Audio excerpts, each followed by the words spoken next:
On digital radio and 1089 and 1053 AM. The Two Mics on Talk Sport.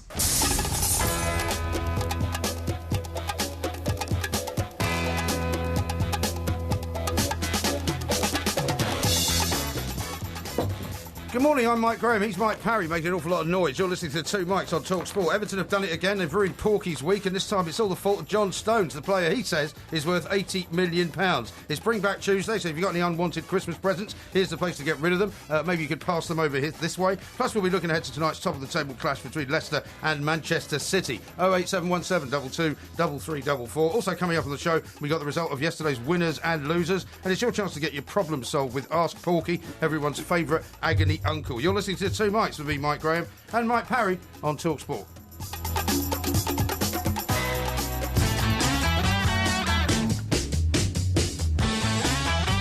They say it's your birthday. Well, it's my birthday too, yeah.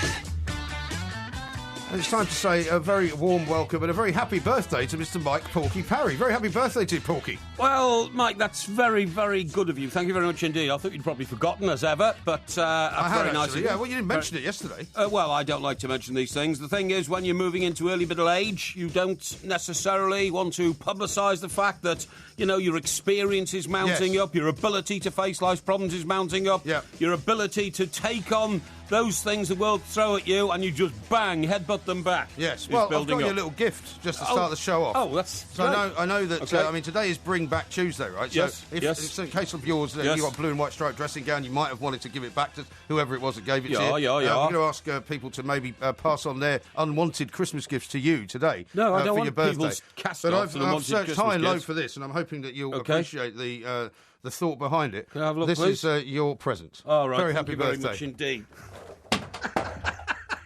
How dare you? That's very disrespectful. What on earth do you think you're doing? You've just thrown the present at me. Yeah, I have, yeah. Shocking. And it missed your head. It smashed Only against just. the wall. Well, like the snowballs. Would You you could hit me with a snowball. Would you like to explain to the audience what that was? It was a very beautiful rendition of the Liver Bird. It was a Liver Bird statue, right? The Liver Bird, of course, being the you're a symbol fan of of the Liverpool Liverpool Football City, Club. aren't you? No, I'm not a fan of Liverpool Football Club, No, but okay? the Liverpool, the city, I'm Rubbish. talking about. That Surely you could see it just as a symbol of... Why has it got Ray Houghton's name on it? Does it have Ray Houghton's name on it? Yes, it does have Ray I don't Houghton's know. name on it. Ray Houghton played for Liverpool Football Club during their glory years. You I are asked them a to put, mug. I asked them to put your name on it. You are a mug. You Anyway, mugged me off. I'm sorry we started the show off on such a Yeah, bitter, well, we have. bitter note. We have.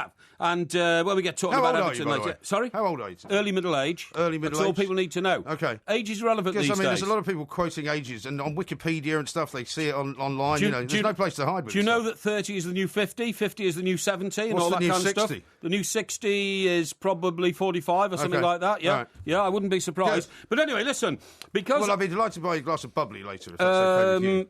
Well, as you know, I don't drink champagne. Only 1/3 of my heart Well, I'll buy works. myself some then. When which you'd like me to pay for, obviously. No, it's your birthday, so I'll buy it. Oh, you'll pay? Yeah, I'll buy it. You will pay? Of course. Wow, this is a red letter day. Now, what I like to do is, when I'm celebrating a birthday, I care not about myself, as you know. Of course. I'm not worried about You're one of things the that- least self-centred people I know. And I want to remind everybody, please, who sent me best wishes for my birthday, and I want to thank one and all of you. Thank you very much indeed. I've been overwhelmed with your messages of goodwill. I haven't been able to reply to them all individually, so I'd like to tell you all of course now. you haven't, yeah. Man of the people. I very much appreciate them. But the person that I'm most worried about on this day, the 29th of December, is Black Coyote. Huh? From 1890. Who's Black Coyote? Black Coyote was the guy who triggered the last real war between the US cavalry and the Native Americans, who used to be called Red Indians in the cowboy films, but we now refer to them more politely as Native Americans, okay? And that was the Battle of Wounded Knee. Right. It was in Wounded Knee Creek in South Dakota. That'd be why they call it the Battle of Wounded Knee. Yes, that's right. And the cavalry massacred a tribe of people. You'd do anything to avoid talking about Everton, wouldn't They you? massacred a tribe of people. They killed nearly 300. 200 of them were women and children. It was a disgusting and disgraceful outbreak of colonialism and that kind of stuff. But the guy who triggered it all, and it wasn't his fault, was Black Coyote. Right. Because Black Coyote was carrying a rifle around. And which side was he on?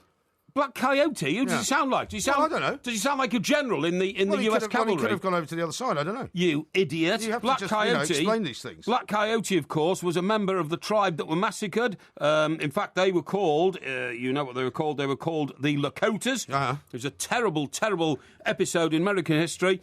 And poor old Black Coyote... North and South Dakota. It was South Dakota, yeah. Yeah, they were called the Lakotas. The Lakotas in South Dakota, okay. yeah. And what happened was, poor old Black Coyote, who was of a certain age, was wandering around with his rifle, and he was asked by US government to hand it over. Yeah. The only problem was that Black Coyote was stone deaf. And he was stone deaf, right? And he because he'd as a kid he'd been next to some sort of cannon that had blown up, you know. In sorry, what's this? Aren't we supposed to be talking about Everton? Yes, and we are. But inability to manage to hold on to a lead. Hang on, you. What on earth are you talking about? You congratulated me on my birthday. Yeah. 29th so of we'll December. give you a little bit of rope in order to talk about some nonsense. What I'm saying is, it's not important to me this day. It's more important to the Lakota people of South Dakota. And where are they now, the Lakota people of South Dakota? Well, they're on the reservation. Are they? They took the Yeah, we don't need you to sing it. Indian You can nation. sing later. Right, now what happened was, old Black Coyote wouldn't hand over his rifle. Because he couldn't hear anything. He couldn't hear anything. He was Right. deaf, the poor guy. Right. His ears had gone when he was standing next to a cannon that blew up when he Right. was about 6. Right. And again, it was the cavalryman who'd invaded his Apache tent. So can you get to the chase here? Well, what I'm happened saying... then? the cavalryman thought that Coyote was being... cavalryman?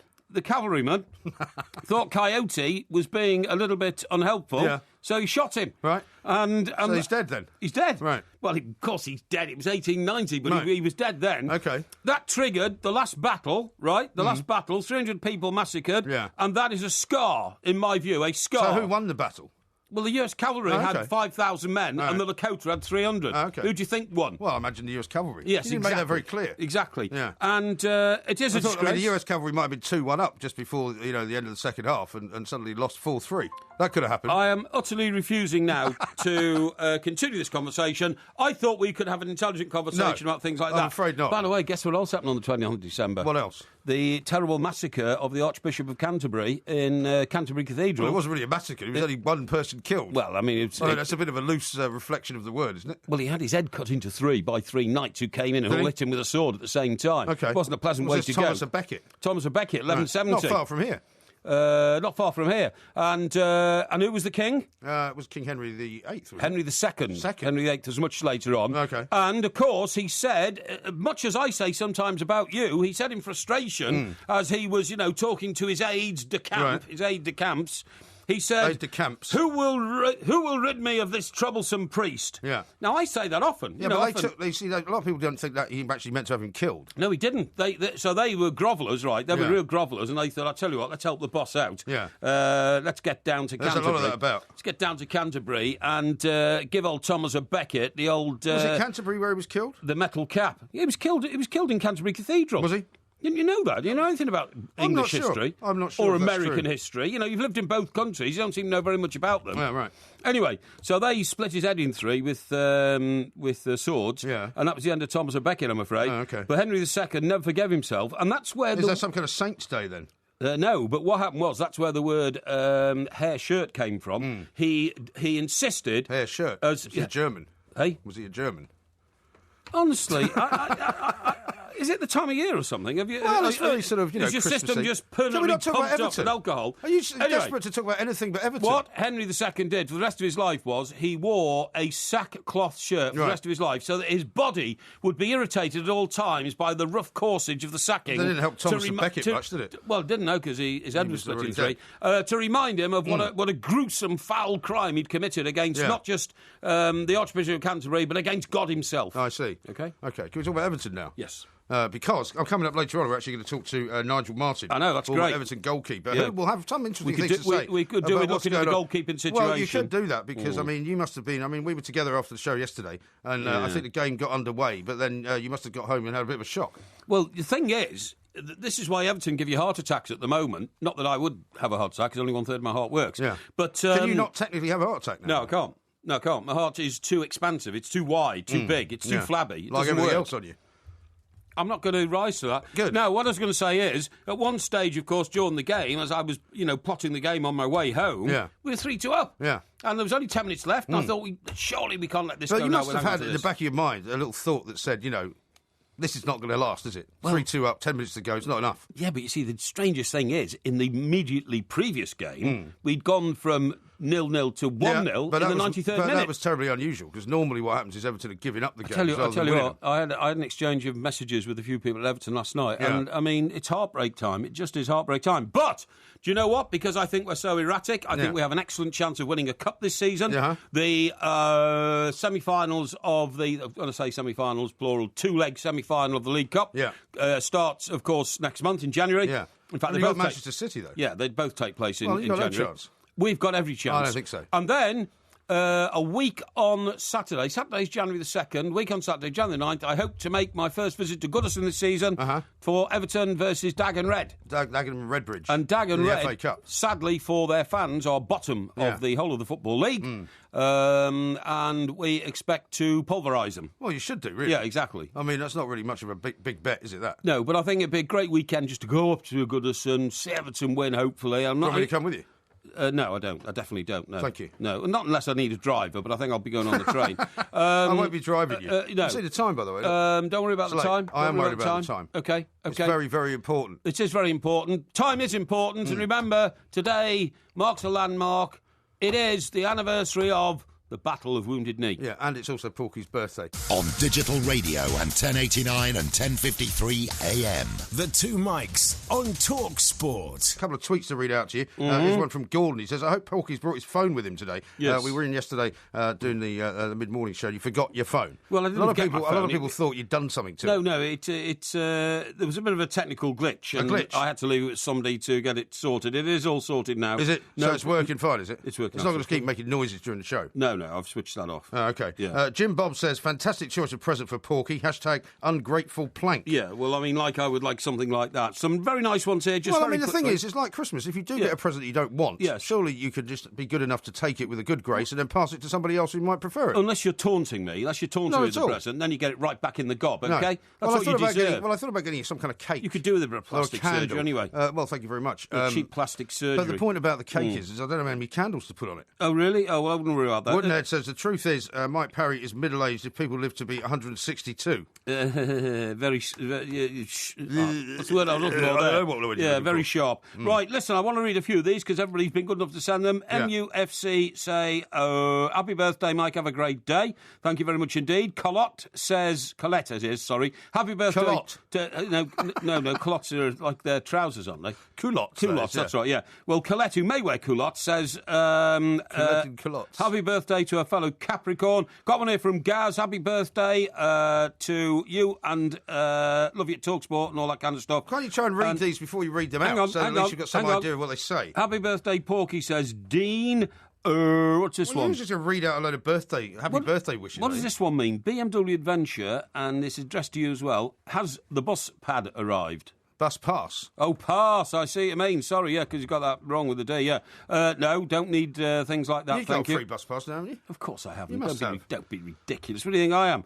I Right. think you're an old age pensioner. There's one here. Jeff says, happy birthday, Mike. The days get brighter every time you were on the radio. You see? No mention of you in that. Hey, Yeah. hey. Well, my favourite tweet from yesterday was the guy who sent one in and went, really great to hear Porky Parry back on the radio. Who's that guy that keeps interrupting him? Do you remember that yesterday? Yes, that's right. Yeah. Now, listen, I've got some good news for you here. Okay. Because I've been reading your horoscope. I like right? good news, Capricorn is what you are, right? Your star sign, December 22nd to January 20th. I'm not going to read out the whole thing. I'm just going to read out the last paragraph, okay? Which I think is incredibly clever and aimed precisely at you. And I want you to take advice. It says, retreating to your own private world is relaxing. So promise yourself to make more time for solitary pursuits. That's your entire life, isn't it? Sorry, why'd you find that Solitary amusing? pursuits. Solitary Well, you haven't pursuits. got any friends. What are you doing for your birthday? That'd be ridiculous. I mean, I noticed that you haven't invited me to any kind of a do or anything. Well, that's because Are you having a party? Yes, my family are putting a big bash on for Your me family? tonight. Yes, they are. Oh, yes. very nice. Yes. So I Are you should going be out to a restaurant? Restaurante? No, it'll be at the A home-cooked meal? Yes, it's not at the Bournemouth pad of my sister. It's at the Surrey family seat. Oh, okay. Okay. And do you have to wash the car to get to this place or not? Well, yes, there are certain laws like that actually. Are there? For this, yeah. Even in Surrey? Yeah, I mean, one time, I tell you, just a few years ago when I was going away for a while, I'm not sure where I was going, but... Going away for a while? Sounds like you were going to prison. No, I was going away for a while. It was a tournament I was covering or something like that, you know what I mean? And I always prefer, not for any other reason, because I have a very secure car park where I live, but, things happen like... cars, I don't know, they get burst tyres and all that kind of stuff if they're left for 3 or 4 weeks, right? What? So what are you talking about? You don't get burst tyres if you leave your car for 3 or 4 weeks. You can. How? All sorts of funny things. Explain that scientifically. Well, I was a bit frightened he was going to be attacked by a fox because... The car? Because what happened was at the time, where I live used to be like a bit of a forest, if you see what I mean. A bit of a forest? Yeah, like a... Well, you mean like a glade? Yeah, like a glade. That's right. Yeah, Or a copse. Copse. The states not really a forest, is it? No, what I'm saying is, I think we displaced a few foxes, and the foxes were always trying to get back into the garage. Right. So what happened was... Well, how long ago was that? 20 years ago. 20 years ago? Yes, 20 years ago. Well, I don't think the foxes would have died that were there then. Well, I think when the new foxes are born, they have these sort of maternal homing instincts, you know what I mean? Maternal homing instincts? Or paternal. Well, homing instincts. Homing instincts. Homing foxes. And what they do is, these foxes are really clever, because although... Well, you told me once you'd seen one climbing up a ladder. I have seen a fox climbing up a ladder when they were doing some repair work on the roof. What, the foxes were? No, you idiots. Anyway, so anyway, the garage is absolutely secure. All the windows have, all the air vents, stroke windows have mesh across them. Okay. Because the foxes used to try and get in through there. Yeah. But the problem is, to get a car into the garage, the roller door has to go up. Right. You drive the car in, and then automatically, because of a light that triggers, it rolls down again. Okay. But there's a very, very clever fox who waits. And he sees the door going up, and then he sprints in. Right. And can he not get in through the vents? No, because they all got mesh in front of them. They can't get in now. Right. And the poor fox... So this fox sits outside the garage, waiting to get in. Yes. And why does he go in? To do what? Well, because he thinks there's food in there. Right. And that's why is there food in there? No. Are the bins in there or something? No, they're not. No. I think he's just inquisitive fox. Right. So anyway, what happened was... He got in, but he got deranged and didn't know how to get out. Right. So when there was no food... Happens a lot in your building, I imagine. When there was no food, he started eating through the brake pipe of a car. Oh, really? Yes, this is right. Right. Poisoned himself to death and died under the car. Right. Under the wheel of the car. What, your car? No, but I worried that it might happen again. Yeah. So that's why I moved the car and put it on the driveway of the family estate, right? Well, so if that was a one-time only incident, it's not like there's more foxes trying to get in, is there? Well, you don't know how many there are, do you? Yeah. You don't. Foxes breed a lot, and there could be a lot of them around. There could. So I was just being cautious. If they become expert at breaking into places, maybe Sky should hire them to try and get themselves into Leeds United tonight for the game. I tell you what. Because old Massimo Cellino... It's not a fiasco. Has gone a bit mad, hasn't he? It's not a fiasco. Talk about becoming deranged. Well, what do you do if they don't let you in? Apparently he's gone to his... Because you get one of those big cranes and just start filming it from overhead. Well, I suppose you could. A cherry picker, you mean? Yeah. I suppose you could. But isn't it odd? Yeah, or a drone even.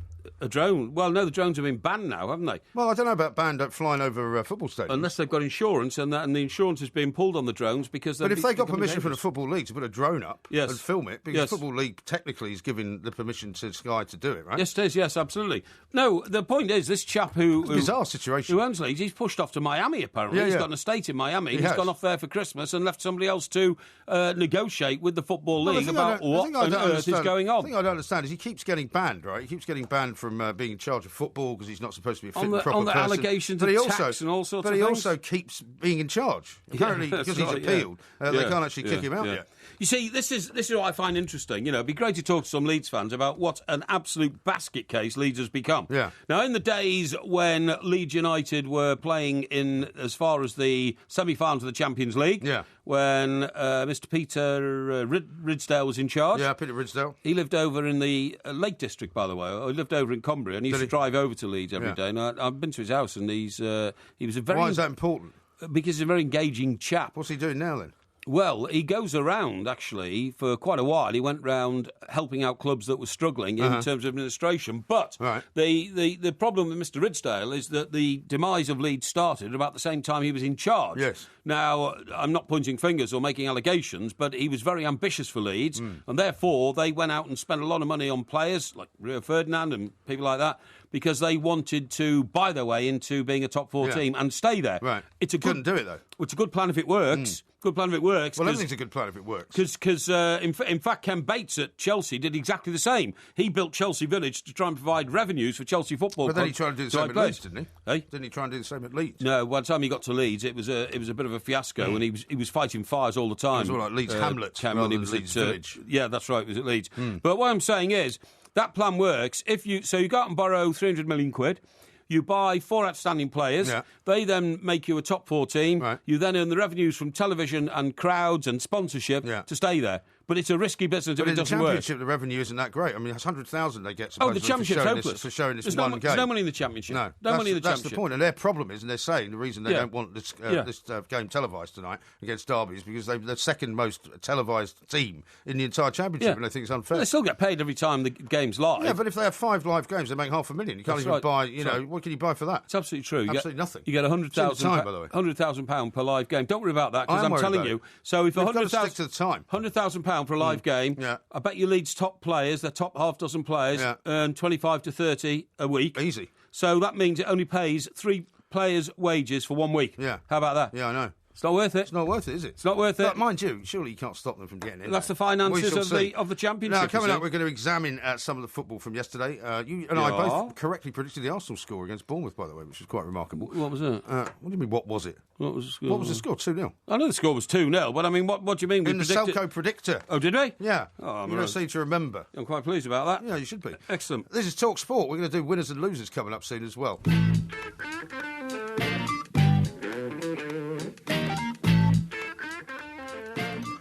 This is Talk Sport. We are the two mics with you until 4 o'clock when it's time for Drive, of course. We'll keep you across the cricket. We'll be looking ahead to Manchester City playing away at Leicester. They haven't won away, since September, Manchester City. We're going to talk to Matt Hughes from The Times very, very shortly. Let me just read you a couple of tweets here that have come into the two mics. Dan says, Porky makes Massimo Cellino look normal. Talked utter nonsense for the first 30 minutes of the show. Are you mad? And Stephen says he's at one with Leeds at trying to prevent Sky Sports showing a match tonight. I love live sport, he says. And here's one from Mike in Greenford. He says, happy birthday, Porky. Please console yourself with the fact that Daniel Sturridge must be a Native American because he always seems to have a wounded knee. What?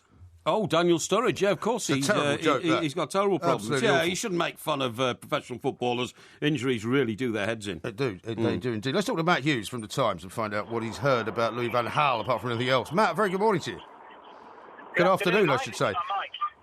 Now, I don't know what all that noise is in the background, but hopefully you can hear us okay. We're going to talk about Leicester against Manchester City a little bit later on, but Louis van Gaal still can't get away from the headlines on the back pages.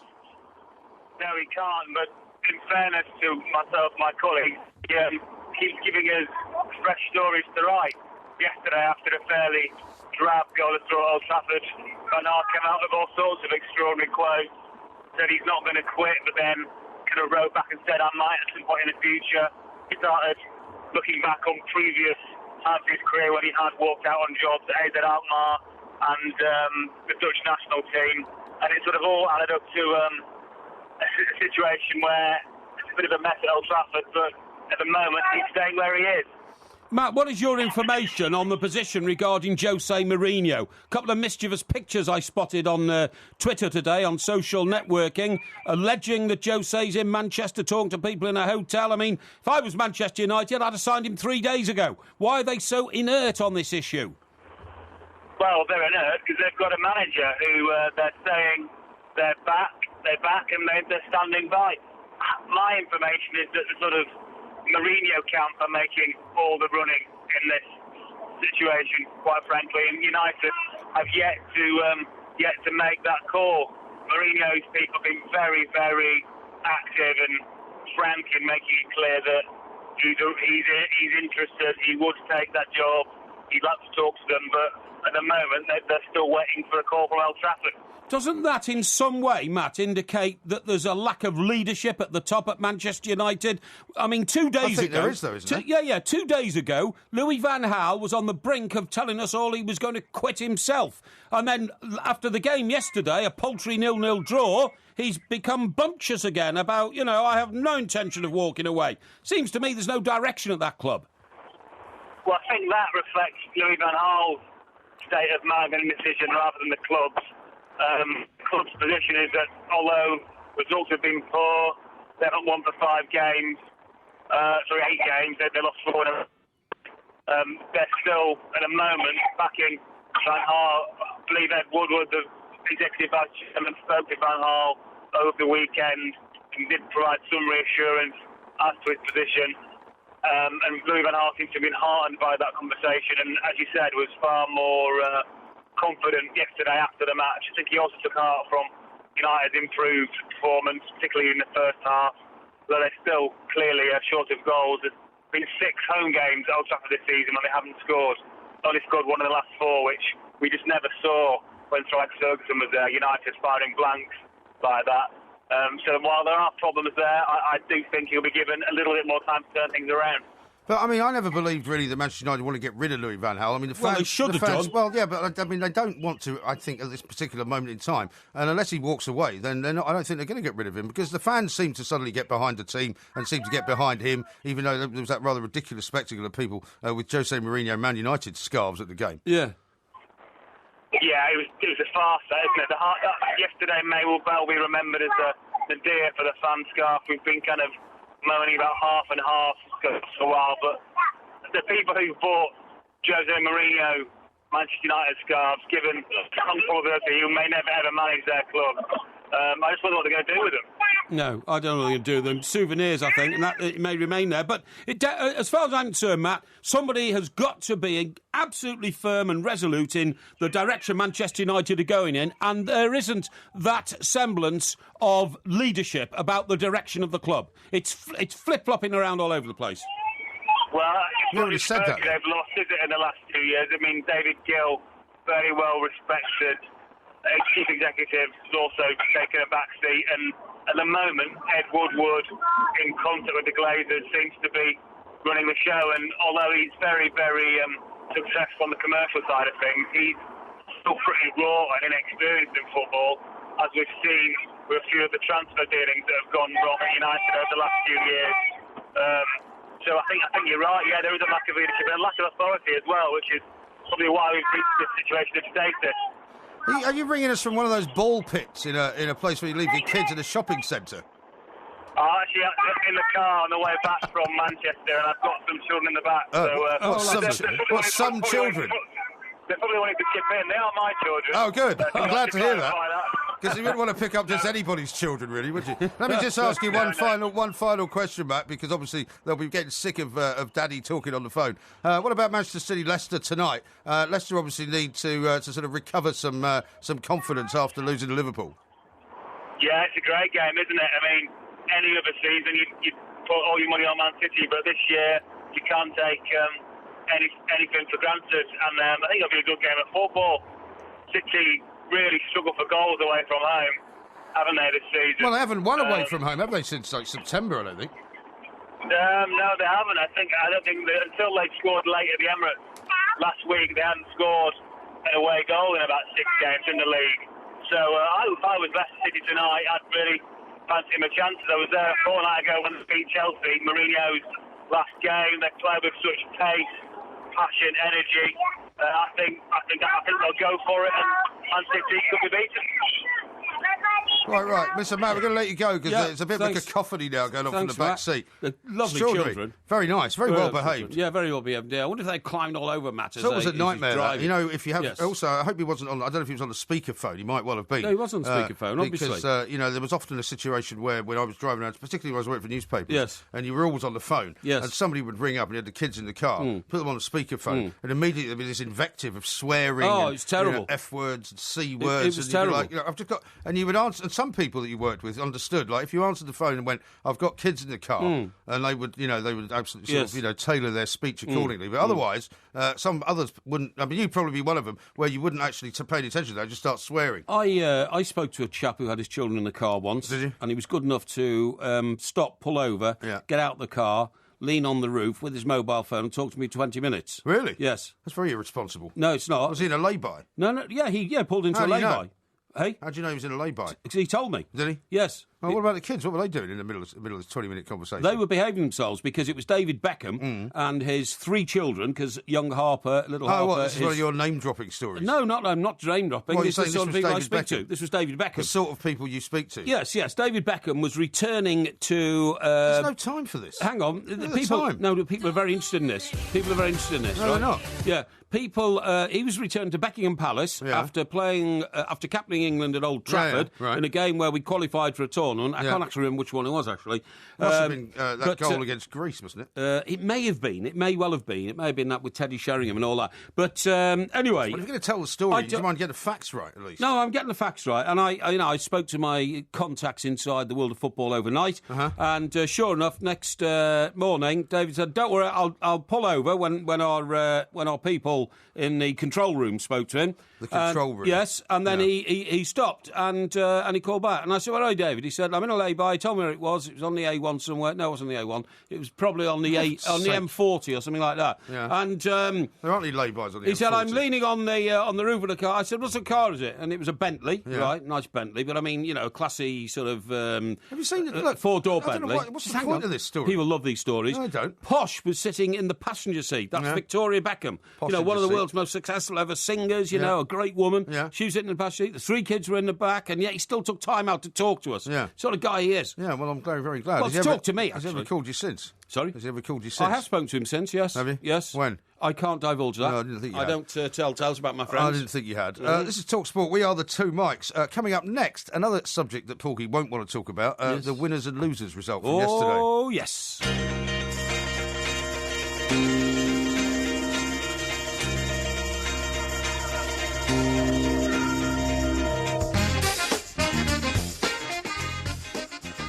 This is Talk Sport. We are the Two Mics. Any idea what that piece of music is, by the way? I know that is. Do you? That's jazz. It's not jazz. Jazz, it's jazz. I used to drink with one of the guys from this band. Oh, I know who this is. Earth, Wind and Fire. So did you, actually. Earth, Wind and Fire? No. Well, hang on. The Average White Band. Average White Band? And one of the members of the Average White Band used to drink Costellos with us. He was married to a journalist, don't you remember? No, who was that? I can't remember his name. It was a long time ago. Ooh. But anyway, he was the guy that wrote that song. Now, right. not just cricket that we're watching today, because there's also some other live sport on. Certainly it's is. the PDC World Championships. Have you ever been to one of those? I've never been to a thing at Ali Pali. I've done the walk. Yeah, I know. I've done the walk. There are pictures of you floating around on Twitter. Oh, is there? Yeah, Right, you're okay. accompanied by a very glamorous-looking blonde woman. Well, very glamorous blonde-looking woman. And the... Blonde-looking woman? No, blonde woman. Blonde woman.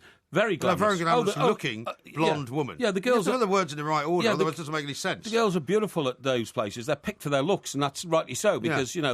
You, on the place other up. hand, obviously, were not picked for your looks. I was picked for my What were you doing? charisma and skills. Well, what happened was... Well, I remember you and I went and did some promotional thing before they got underway. Exactly. One of the darts competitions. Yeah. And I played with that Australian guy with the long hair. And I played with another Finnish glamorous blonde woman. That's right, a Scandinavian woman. I think you cheated, actually. No, I didn't. But at this one, what happened was Richard Lewis, who is now the sports editor of the Daily Express. In Is those he really? days, yeah, he was a chief sports writer. In those days, I know Richard Lewis. Yeah, and he and I had a shootout. Now I was known as Dead-Eye Dick from my days as a great university. Not surprisingly. University. No, you're just known as Dick, right?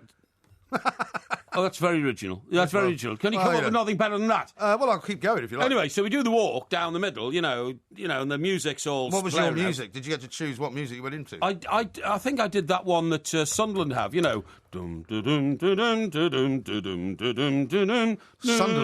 Why did you have that? Eh? Why did you have that? It's called the March of the Valkyries. Yeah, the March of the Valkyries. Valkyries. Yeah, I did that. I don't know, I just decided. So anyway... You're walking down, you're hitting the hands of all the March fans of the and all that. Valkyries. Yeah, that's right, yeah. And then, I obviously beat Richard by a mile, yeah. But the point I was going to say is this. I noticed then in those days, it's so party-like and all that. But that has gone on a league now since the year I did it, which was about 3 or 4 years ago. Yeah. And Martin Samuel, who is a terrific writer... Well, I had somebody on the Colin Murray show saying that he'd gone like 2 nights in a row or something, or he'd been twice. Who? One of the guys that called in just to say he was so excited about the darts. Yeah, but it's not the darts they get excited about. This is the point you're making. Martin Samuel wrote this great piece in the Daily Mail. He writes a column in the Daily Mail twice a week, I think it is, and it's terrific stuff. And he said, look, I'm not knocking the event. It is absolutely spectacular. And he said, when the camera pans around and you see that there's 11 people there dressed as the squad of Bradford City Football Club or something, and there's another, 15 people all dressed in different Batman villain uniforms, all that. It's fantastic, spectacular. Everybody's getting bladderated, everybody's having a good time, everybody's, rocking and rolling, but hardly anybody's watching the darts. Yeah, but I presume they're aware of what's going on. Well, I don't think anybody watches it actually live on the stage. It's too minute. Well, it's turned into a great British institution. Well, one reason is because you can have 100-foot screens all over the place and people watch it on there, obviously. But, as it's been pointed out, is it just like a hugely popular social event? Does anybody really care who wins or who loses? I don't think so. No, I don't think it matters. Because, when you see... it's all about people going to have a good time. Something that you don't really often do you? Who? You. What do you mean? You don't like to go and have a good time. Of course I do. You feel guilty when you have a good time. You don't have to have a good time by going out and getting bladderated, rolling around on the floor in the mud, the blood and the beer, to use Johnny Cash's expression, okay? Yeah, well, you can do it. You're absolutely right. You can do it in more sophisticated ways. But what I'm saying is, like in any sort of normal sporting competition, you have one set of fans that go, ooh, ah, ah, and then another set of fans who go, ooh, ooh, ah. You know what I mean? I don't recognise any of those noises, to be honest. Well, depending on whether your team's... at Old Trafford, you hear a lot of booing sometimes. Well, a bit of that as well. Yeah. But at the darts... as soon as the dart goes in, everybody cheers. It doesn't matter who's winning. Do they not have losing. sort of a villain figure as well, though? Do they not boo sometimes really. when there's somebody? Is everybody happy about whoever's playing? There's one guy there who actually... Well, they must have sort of fan club type people, though. Some who are supporting one particular player. I think they do, but for instance, half the best darts players in the world are from Holland. Yeah. So you don't get legions of people travelling from Holland for. This lasts about 3 weeks. It goes right over Christmas. Do you not though? Just so there are not a lot of darts fans from Holland that travel to these things. No. Because this is the World Darts Championship. It's not very popular in Holland. That's the amazing thing. So how come there's so many Dutch players? I've no idea. Well, I thought you would know the answer to that. Well, I played against Michael van Gerwen. Yeah. Michael van Gerwen. Oh, yeah, sure. Ooh. Is that what he sounds like? No, he makes this noise when he gets a great score, 180, ooh. That was Michael van Gerwen's trademark cry, if you see what I mean. Right. Ooh. I've never heard him do that, but then I'm no expert. I have. I played against him. I played an exhibition match at, that darts club, which is up on Lower Thames Street near the Daily Express building. Darts club? Yes. No. It's a darts club. What's it called? It's the most famous in London. Really? Yes. Well, what's it called? Well, I don't know what it's called. Well, but if it's famous, why can't you tell me what it's called? Because I can't remember. How many times have you been there? Once to play Michael van Gerwen. Okay. Yeah, and it was an exhibition match. How much did he beat you by? Well, of course he beat me, but this is what happened, right? I went there with a brilliant idea. And I said, right, okay. That's unusual. Well, I was being paid for this exhibition match. And the sponsors were... were... he was as well. Yes, of course I he bet was. he get a lot more than you. But the sponsors were a... Did you demand the same amount as him? No, because I didn't think I would get the same amount as the world darts champion. No. But nevertheless, I'm full of ideas all the time, and I like to give value for money. Mm-hmm. So it was sponsored by a betting company, online betting company, actually. Yeah. And I said, look, I'll tell you how we make this really zing, OK? Get a guy down there with a video recorder. He said, yeah, OK. Right. I said, and what I'll volunteer to do is... Well, no, a video. I wanted a video recorder because this was going to be this needed to be done in detail. And I said, what I'll do is, because I'm a good cove, right, is I will stand at the hockey with the top of my head at where the bullseye is, and I will put an apple on my head. All right. And Michael van Gerwen can throw 3 darts at my head and hit the apple. If you can hit the apple. Hit the apple every time. And did they do it? No, because somebody from health and safety said they'd close the club down if they did, because it was dangerous. But I didn't think it was dangerous. Well, it obviously was dangerous. He No, could I don't have think punched it you in was. the eye, he could have missed, he could have done any number of things. How often? If you're used up all the time telling these boring stories about darts. No. I was interested in what you'd say about darts. How often would Michael van Gerwen, throwing a dart at a bullseye, miss it by so much that his dart would go in my forehead or my eye or my nose? You can't take the risk. Well, he wouldn't miss, would he? Well, I had no fear whatsoever. Yeah. I said, Michael, do it. Why don't we do it here? Why don't you stand up there? I'll take the darts. Oh, no. And I'll put an apple on your head. No, you're mad. You'd kill me. No, I wouldn't. Of course you would. I'm very good at darts. Michael van Gerwen knows how to throw darts accurately. Yes, so do I. You are an idiot. I think we should do it. You'd put a dart into my... Well, if you want, you can wear protective headgear. How about that? You'd put a dart through my teeth. You want to protect it? No, I think we should do it. Anyway, we've got to stop now because you've used up all the time. A guy ran in. Stop. A guy ran in from an insurance company and said, you cannot do that. Right. And stopped it. Yeah, right. Well, you cannot... Yeah. Can you stop talking for a minute? We're going to get to the winners. We're going to get to the winners and losers in a moment. Hopefully, before we get to the end of the show at 4 o'clock. This is Talk Sport. I don't shave green. The only gun I need is the ace of spades. The ace of spades. Playing for the One of the true rock and roll legends died, of course, Lemmy. Just the other day. Lemmy, aged 70. Even sort of some of the more, shall we say, rebellious rock and roll sort of heroes came out and said this was a guy who lived incredibly hard. That's right. Took loads and loads of drugs, drank himself, into an oblivious state almost every night of the week. Ozzy Osbourne said he made me look gentle and mild. Yeah. Yes. And apparently later on in his life, he was also prone to acts of kindness, and he adopted some kind of under-10s football team at some stage. Yeah. What, like a soccer team? Yeah, American, wasn't he? Yeah. Well, no, he was living in LA, but I think he did. He promoted some kind of team that was actually back here. Why, is he English? Of course he is. Yeah. I didn't know. No, his head are English. Oh, You think he's American? Oh, you don't know anything about Lemmy, do you? No, I don't know anything about him. No, but I've tried one of his songs out as a tribute to him. Do you think we should have a listen to that? I think we should. Should we have a listen to Mike Parry doing Motorhead?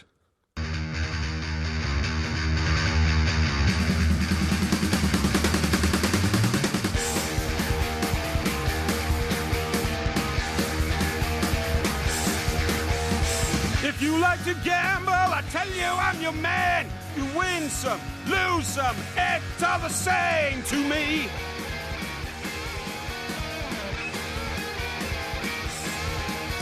The pleasure is to play, makes no difference what you say.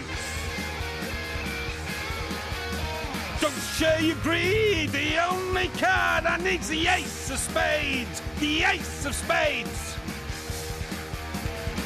It's actually not bad.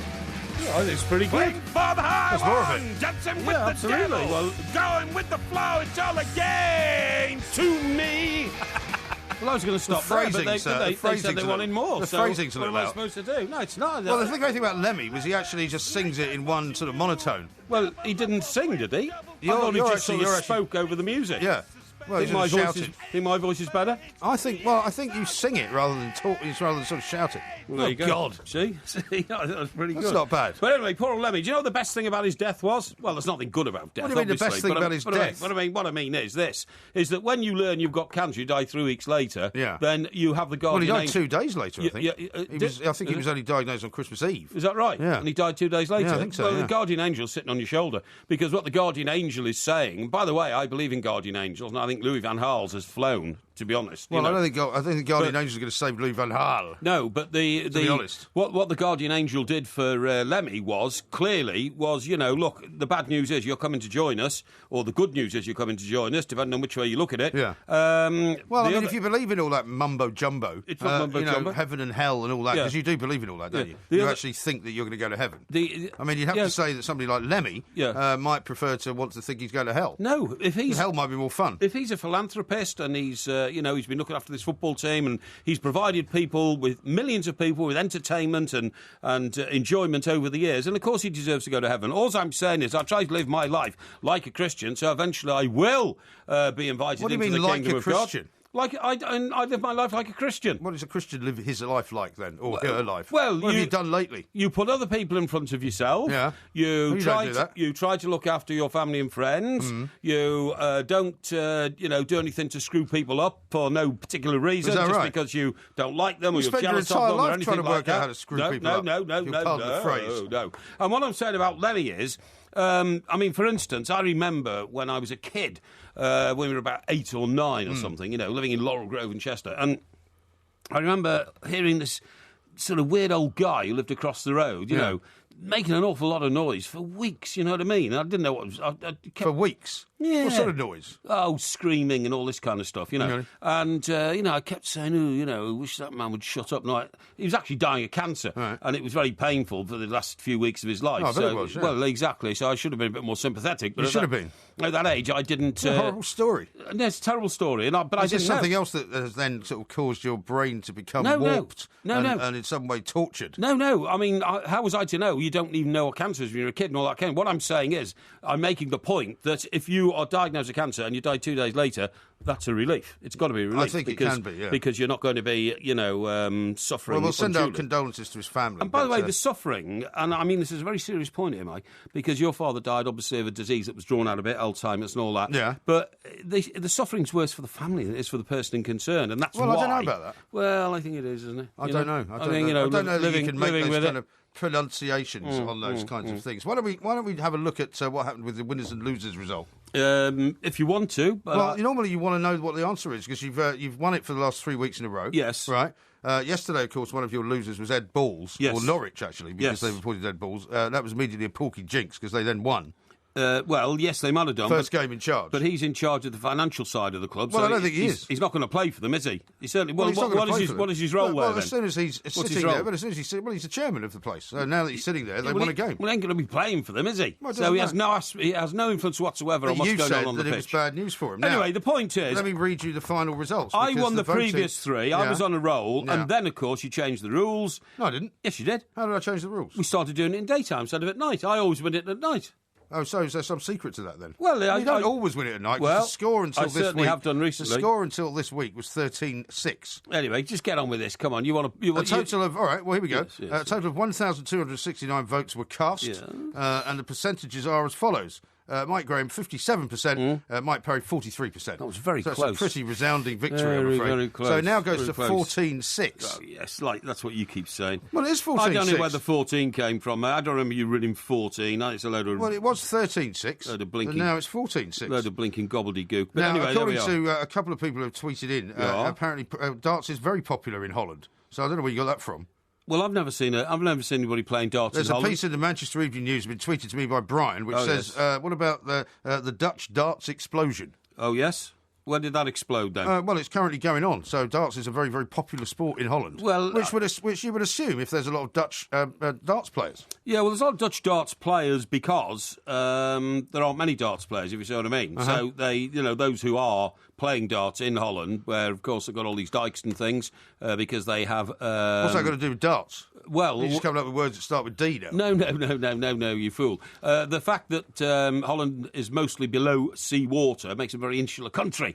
Insular countries have insular hang on. pastimes, I mean, you call it an insular country. Sports. Look at all the footballers they produce. Look at all the current Dutch football managers that are out there. Yes. Not least in the Premier League. I totally and according agree. to this piece in the Manchester Evening News, which is written by somebody who hasn't put their name on it, it says, just 3 days in Utrecht was enough for me to come to the conclusion that darts is big business in Holland. Right. After speaking to Dutch fans, a host of top British professional players, and just generally getting a feel for the passion and enthusiasm at the Bavaria World Darts Trophy Tournament, it's clear that in Holland, it's boom time. Well, it may be, but I think it's a sort of a so mini... you got that completely wrong. I think it's a kind of mini boom or something, you know what I mean? A mini boom? Yes. In the same way as we're going through a sort of mini boom in American football, in the NFL in this country. Well, that keeps going. That keeps getting bigger. Out. Well, that gets bigger and bigger. I think that's the way the Dutch regard darts in their country. But I'm getting some really nice tributes here. Here's one from Kirk, who says, Christian life, I thought thou must not covet another man's wife was one of the 10 Commandments. Well, indeed that's not it the is. word he used, but we're not going to use the word that he used. No, but I didn't know about it at the time, of course. And then Alessandro says... Women often Parry, lied about their circumstances to get close to me, you know that, Is don't that you? right? Yes. Why would they? Well, because they wanted to get close to me. I was Hard a to sort of believe. man of influence and all that kind of stuff. Hard to believe. Lemmy was from Burslem in Staffordshire. Sorry, say that again. Burslem in Staffordshire. That's where it's now from. you see, now that's big darts territory. Is it? Because within 10 miles of there, Eric the crafty Cockney lives. Was it Eric Bristow? Yeah. And I think doesn't Phil the Power Taylor also live in that part of the world? I've no idea. He does. He Definitely. may well do.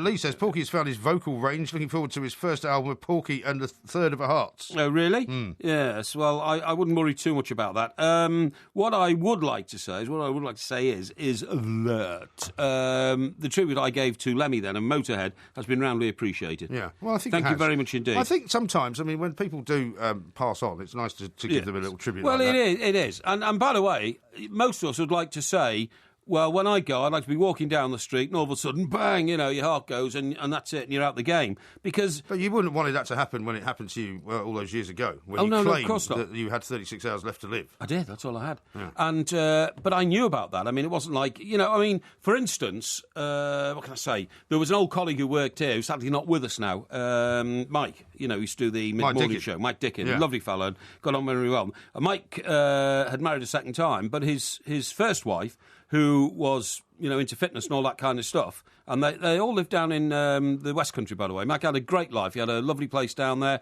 near Jamaica Inn, actually. And his Sunday lunches were legendary. Down in Cornwall? Yeah, well, I think... Or was it Devon? I think it was just the Devon side of the border or whatever. But anyway, whatever. And...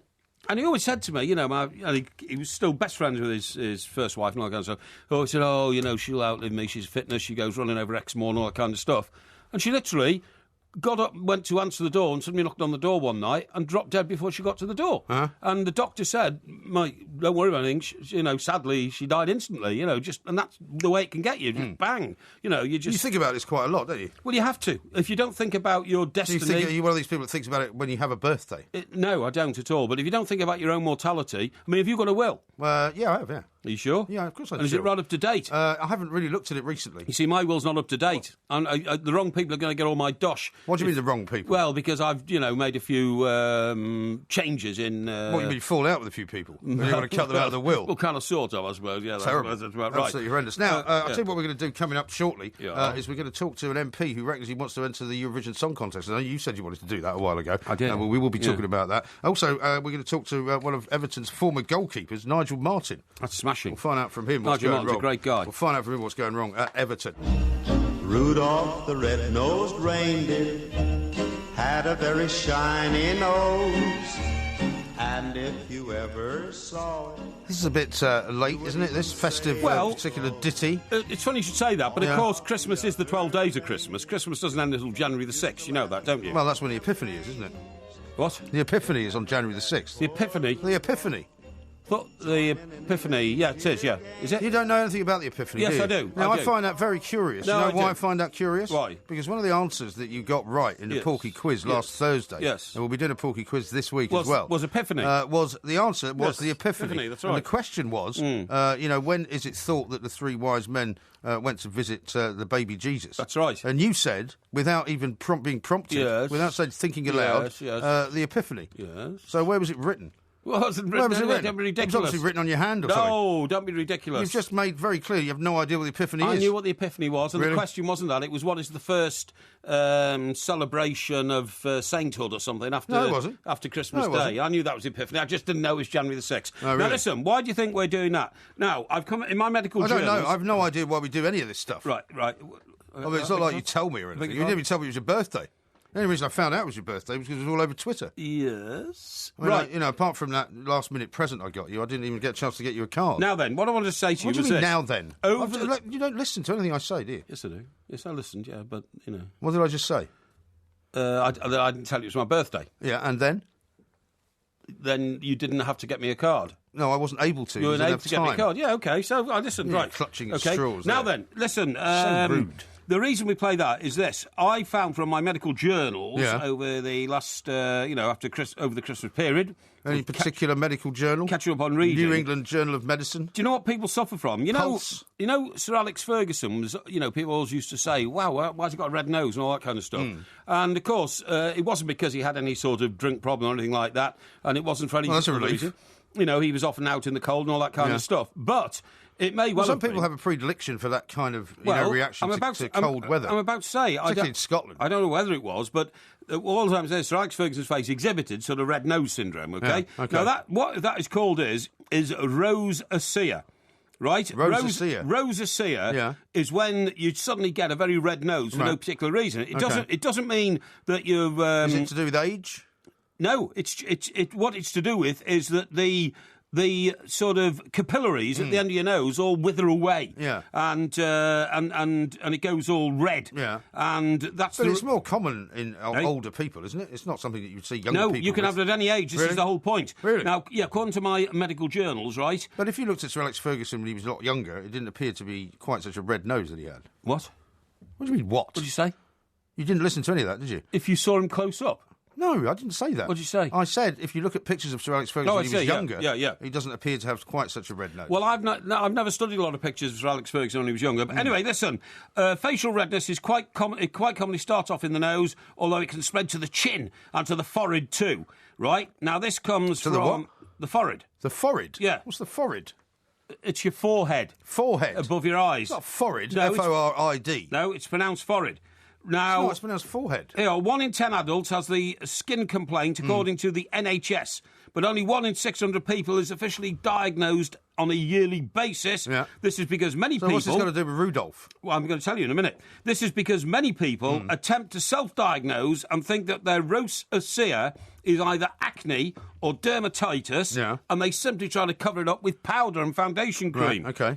It can be hard to tell if you have acne or rosacea, as the two are often confused, say the medical professionals. For a diagnosis, a skin doctor needs to discuss the ongoing symptoms with the patient. Yeah. So that could be your problem. If you get a red face all over Christmas, it might not be the amount of red wine you're drinking.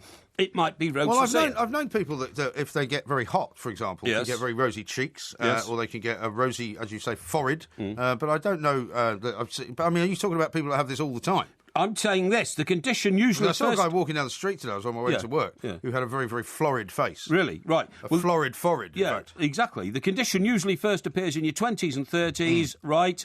People as young as 34 have fully developed rosacea, which is disfiguring and all this. I saw a bloke in a pub one night somewhere, and he had a nose. It's a familiar tale for you, isn't it? He had a nose like all Jimmy. All of your stories start like Hang this. on, he had a nose like Jimmy Durante, and it was also. That's a very long time ago, Jimmy Durante. Yeah, I know. Schnozzle. Yeah, and you used to see a caveman walking around with a battle axe. A what? Like a caveman walking around. Caveman? Yeah, in cartoons and things, obviously. I don't see any caveman walking around now. But you know what I mean? You know, like a caveman's club was like... Caveman's club? A caveman's club was like... a caveman's club? Yeah, it was like a club with all sorts of spikes coming out of it, right? That's what his nose looked like. It was horrendous. Hang on. I've got Tina here texting into 829. It's pronounced Rosacea. Rosacea. It's Rosacea. No, Rosacea. Rosacea. Anyway, look, let's move on because it can get you into 2030s. Now, I don't understand why you're telling me this story. I'm telling you the story because a lot of people misdiagnose what they've got and think that they cover it up with a load of powder. You've never suffered from this, though, have you? No, of course not. No. You've got quite sort of pale skin. You've got quite soft skin, actually. I have. In fact, that's why... How do you keep your skin so soft? Well, I can't go out in the sun because if I do, I get burnt very quickly. So I never, ever go out in the sun. I don't like sunlight. I don't like going on holiday. Don't go on holiday. Yeah, but nevertheless, I mean, you've still got very soft skin for a man of your years. Anyway, how do we link this to Rudolph the Red-Nosed Reindeer? My campaign... Well, presumably because he had a red nose. Well, obviously he did, but he was a mythical creature. But my campaign to have Rudolph the Red-Nosed Reindeer banned is gaining momentum. Well, it's not gaining momentum at all. It is. Well, it didn't get banned before Christmas. Well, I haven't heard it much over Christmas, don't know about you, but people are taking note of what I had to say.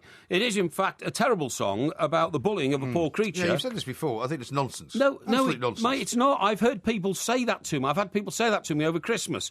The line in Rudolph where they wouldn't let poor Rudolph play in any reindeer games, they ostracised him, sent him to Coventry, and then, of course, when it then became clear... that Coventry weren't playing there anymore. It became clear then that he could lead the sleigh ride on Christmas Eve because of the fog and all that kind of stuff. Can you name the reindeers yet? Because remember the last time I asked you to do that, you got them all wrong. No, this is irrelevant. And it's not irrelevant. And what I'm saying is, and then it became a story of buttering up to your boss, OK? Something you've been very good at over the years. Or buttering up anyway, not necessarily to your boss, but to somebody who is a sort of influential person in the workplace. Oh, yeah. And as Rudolph became the most popular reindeer, all the other reindeers, said, they all love dear Rudolph, you'll go down in history. So they're all grovelling to him. Well, what's wrong with that? Hey? I don't understand why you've been upset by this so much. I have been upset because it brings tears to my eyes to think of a little reindeer being cast out of the reindeer clan just because he had a very bright red nose. It's like me. When I was a kid and had very, very red hair and got ostracised for it, you know? Well, maybe because they I just was ostracised you because they didn't like the look at you. Because I look different. Now then, let me tell you this. Another report I've read in my journals, employees should avoid being trusted by their boss, right? Being trusted? Being trusted by their boss. Nothing you've never been trusted by anyone. Never mind your boss or your employees. Oh, that's nice, isn't it? Well, you haven't, have you? Right, employees... Well, you get fired. Employees should avoid being trusted by their boss if they don't want to end up saddled with extra work, right? Right. Now, what this says is... So how do you ensure that you don't get trusted by your boss, then? About to tell you. You have to be quick. Workers who are seen as the company rock. Yeah. Okay, oh, he's my rock. Well, you've never been that either. Company rock. Company clot, you've been. Company rock. Does that mean that, the guy who goes around punching people in nobody the can face? rely on you. But nobody can rely on you to do anything. Anyway, here. Workers who are seen as the company rock have a higher workload and worry more about succeeding. Yeah. They're also more likely to be anxious about maintaining their status and reputation. That sounds more like you. The research said being a trusted employee is a double-edged sword, right? Yeah. So Dr. Michael Bear... From where? Arizona. From where? The Bear from Arizona State University, right? Oh, yeah. Carries out a survey of 219 London bus drivers. He comes over to London. He goes. Where do you get this stuff? Yeah, look. His study found a direct relationship between the amount of trust given to employees and the anxiety they had about their status. Really? And he worked with researchers from the London School of Economics and said the findings should make employees and managers think carefully about their inter-responsibility relationships. Really? So fascinating. So I told you I don't know what. You're wasting an awful lot of time on absolutely utter rubbish. I'm telling you what's How about going this on in the from world. Amanda from Kingston upon Thames? Oh, yeah. Porky, how did you spend your government heating allowance this year? Getting bladderated, no doubt. Dear Happy me. birthday. Coming up next, we're going to talk to Nigel Martin, former keeper at Everton. We'll see what he thinks is going wrong for Porky's club. This is TalkSport.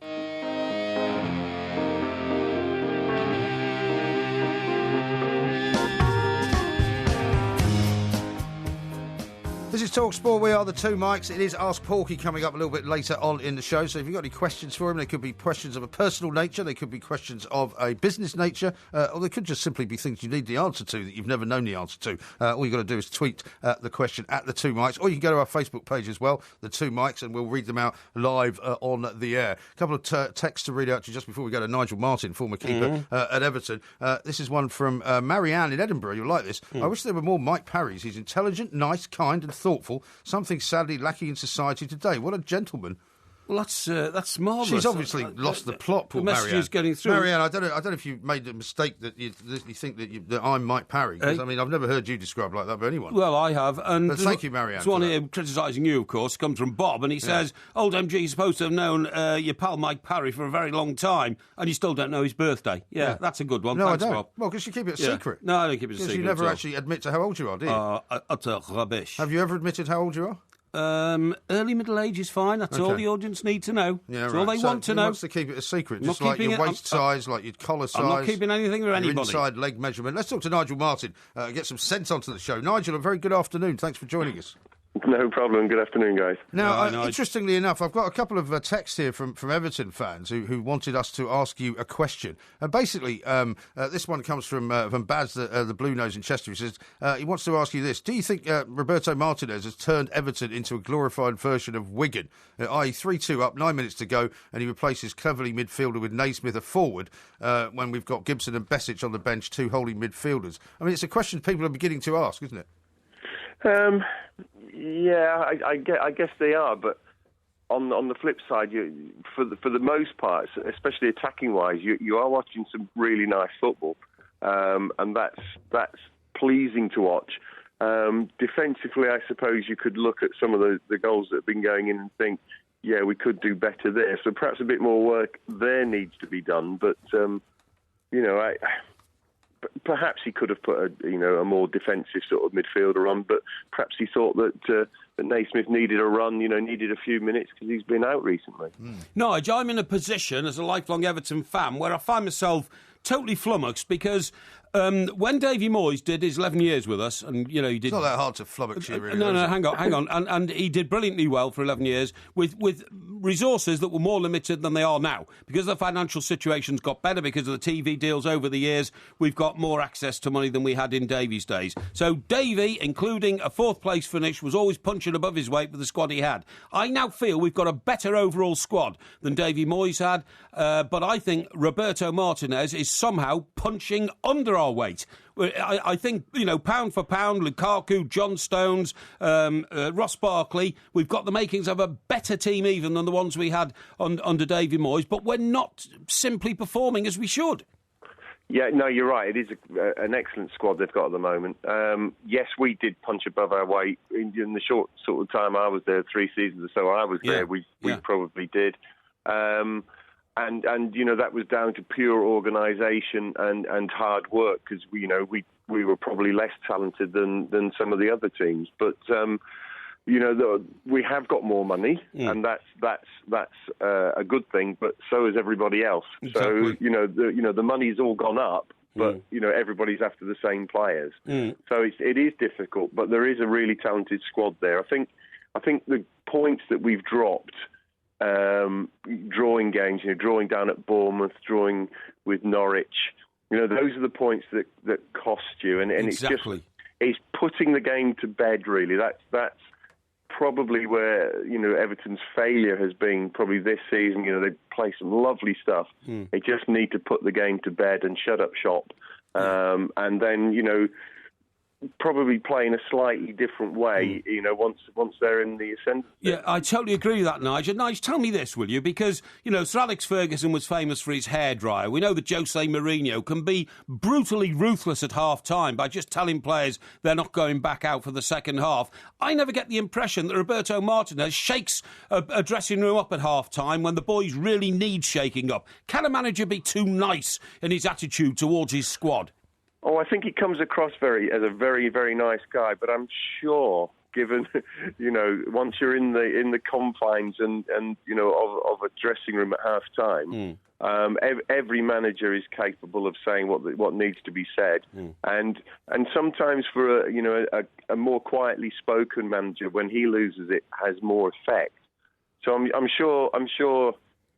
Frustration and things like that does come out, and I'm sure he's quite capable of giving a rollicking with the best of them, and then come across very nice, on the TV afterwards, but inside he's boiling. Well, I'd like to believe that. It must be down to the coaches as well to kind of organise the defence better, because Everton have already got now, or are holding the record at the moment for the most goals scored in the last 10 minutes of games. But by the same token, they're letting more goals in the last 10 minutes of games as well, Nigel. And presumably, if you're the goalkeeper and that keeps happening, it must be incredibly annoying. It is, especially if you're not making saves as well. So if you're sort of letting 3s and 4s in and you're not making saves, you don't feel like you've really contributed, even if there's not much you can do about the goals.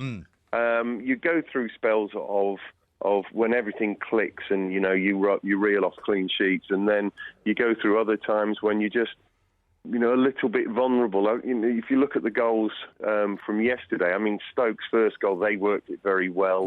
The second goal was the more disappointing one, losing possession in midfield. Yeah. And then it's just one ball over the top and then a one-touch finish.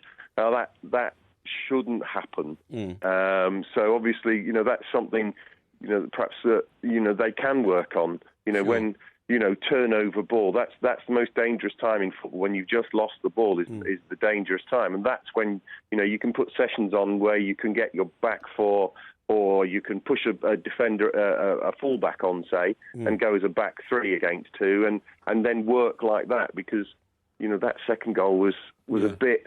That was the one that I'd have looked at the most and sort of said, we should have done better with it. Sure. Nigel, how would you feel having young John Stones playing in front of you as a stalwart centre-half, a man who could captain England one day, a guy who leads... giving away penalties in the final seconds of the game? It wasn't a penalty. It was a penalty. The referee gave a penalty. Well, the referee shouldn't have given a penalty. Just the referee's a dunderhead. Well, I would have loved to have played behind him. When you've got class defenders in front of you, it does make your job easier. No doubt about it. And you help and organise these guys as well. Their natural ability will put them through games. I didn't think it was a penalty. I'll agree with you. I don't think it was a penalty, but it was given, and we did end up losing the game, which was disappointing. But that happens. Referees make mistakes, the same as we all do. It's an unfortunate situation for Everton, really, because they ought to have many more points than they've got now. Of course you should. I presume if it keeps happening as a team, you start expecting it to happen, don't you? You get superstitious. You can start losing a little bit of confidence. There's some tough games coming up. I think we've got Tottenham and then Man City, and then we're away at Chelsea. So we've got some tough games coming up, plus 2 games against Man City in the Capital Cup as well. So. There's some tough games coming up, so confidence can take a dent when you've played well in games and not won them, and then you're up against the really top sides. You can really start to suffer. And do you think it might be time to sort of look at replacing Tim Howard? Because obviously Porky doesn't want to think about this because he's been such a great servant, Nigel Martin? A great servant to the club. How can you ask a because he's a goalkeeper, and he's a great goalkeeper, an international goalkeeper, as is Tim Howard. Yeah, you really think Nigel is going to start? Well, I'd rather ask him than you, because he knows what he's talking about. Nigel, if you don't wish to answer, you don't have to. But what do you think? I think anybody who can play at one club in the Premier League for 10 years is a pretty good goalkeeper. So, no, I don't see there's a problem. Yes, there's goals going in, and yes, he'll make the odd mistake, as we all did. But his experience will be invaluable to that team, going forward, and he's been there so long. He knows what the job is. Exactly. And I wouldn't want to entrust it to anyone else at the moment. Sure. Exactly. And Nigel, I want to thank you very much Nigel. indeed for the years of service you gave Everton as well. Stalwart. We had confidence in our defence when you were there, Nigel. Thank you very much indeed. What, you're saying you don't have confidence in it now? Of course we have confidence in it now. I said we have confidence in it when Nigel was there. Nigel, thank you very much Nigel, indeed. thank you very much indeed. Well, hang on. If John Stones is meant to be this £80 million player, because you previously have said Yes. that basically Everton will probably have to take the £80 million I'm saying that is offered for him at some point. He can be worth £80 million next summer. But if he's not marshalling the defence and he's giving away penalties, albeit that you say it wasn't a penalty, in the end, the referee decided it was a dangerous challenge, it was a lunge. If he's going to do that kind of thing, then, it's going to cost the club quite a lot of points. I just won't concede on that penalty. It wasn't a penalty at all. And I'm talking about interpretation of the laws, Mike. Interpretation of the laws, Let me right. see the time. Did you see? Well, Never just mind hang on. that. No, This I is do so mind important. the time. This is very important. Well, just hang on to it for a second, because what is also important is that you know. learn to look at the clock, look into the light, you hold everything and frankly, up, you do. just keep quiet for 5 minutes. Your life goes at snail pace. Stop it. On digital radio and 1089 and 1053 AM. The Two Mics on Talk Sport. A couple of tweets have come in on that front, actually. Now, thanks for the Lemmy tribute, says Pete. That's the first and probably last time I enjoyed Porky singing. Here's one you did enjoy. Thank you very much One from Mike That's in good. Greenford, who says, "Hi, Porky, you should apply for the job as lead singer of Motorhead, and they could rename the band Motor Mouth." That's rather good, isn't it? I quite like that. And Lee, who's a Man United fan, says this: "Hey, Parry, have you ever thought about running for Labour leader? Because you talk too much and never let anyone else have their say, and you can change your mind so many times." No, I've never thought of any of those aspects of my individual particular circumstances. Thank you very much indeed. Now, given that you were giving the referee in the game at Everton such a hard time yesterday and today, do you not think there was quite a few refereeing decisions that people were saying were what you might regard as controversial, right? The one I want to talk to you about, because this is ridiculous. Yeah. Now, a young lad called Ben Watson scored the winning goal for Wigan in the cup final of 2 years ago. Did he? 3 years ago. Sorry, 3 years ago. And then Roberto Martinez left and went to Everton, okay? Now, in the game, who did Watford play? And who did Spurs. Watford played Spurs, right? Spurs lost. Away victory, late goal from Spurs, very late goal from Spurs, Not right? that late. It was late, wasn't it? It was about 89th, wasn't it? It was somewhere in the 80s. Yeah, exactly what I mean, yeah. So, but anyway, before that, this lad, Ben Watson, in my view, scored a goal which was ruled out. What do you mean, in your view, he scored a goal? Yes. We now have goal line technology, right? Do you agree? Yes. Do you agree that goal line technology should be the final arbiter of any decision about whether a goal is scored? No, because it's not infallible. Well, what's the point of having goal line technology if you're not going to use it? Goal line technology can only state the obvious, but human... No, that's not true. No, it is. No, that's not true. What goal line technology is there for is basically to help the referee make a decision about whether a ball has crossed the line or not. Help the referee make a decision. Yeah. Now, you may take the view that the sort of the protracted way that they look at the way the ball goes over the line let me explain. is not correct. Let me explain. You might say that, for example, the ball, if it's 3/4 of the way inside the goal, it should then be a goal. Well, but that's not the rule. No, people don't understand the rule. What I'm saying is this: when we saw the technology which showed why Ben Watson of Watford's goal was ruled out, it was because the ball was coming down towards the white line, okay, and it was 9/10 of the way down. Yeah, but it didn't show you the ball hitting the surface. Doesn't matter. Well, it does matter. Well, no, because what that does, what the machine does, right? Yes. To make it easier for you to understand, because I know you're not really that scientifically inclined. Yes, I am. Is that what they show you is the furthest point of the ball crossed the line. That's right. Now, whether that's in mid-air or whether it's when it hits the ground, it doesn't matter. No, you don't understand, you see. This is where... The ball's trajectory was outwards. No, this is my debatable point. If the ball had hit the ground, no part of the surface of the ball would have touched the white line because of the curvature of the ball. Do you understand what I'm saying? No. No, the point at which think of a tyre on a car. No, you've got it completely wrong. Think of a tyre on a car. You've got it completely only a wrong. very small part of a tyre is in touch with the road at any one time. You agree? Yeah. Right. Now, only one very small part of a football is in touch with the pitch at any one time when it bounces. But the line is drawn. And when it bounced... let me finish, please. No, I'm not going to, because you've got it completely wrong. The I line is drawn across the white line.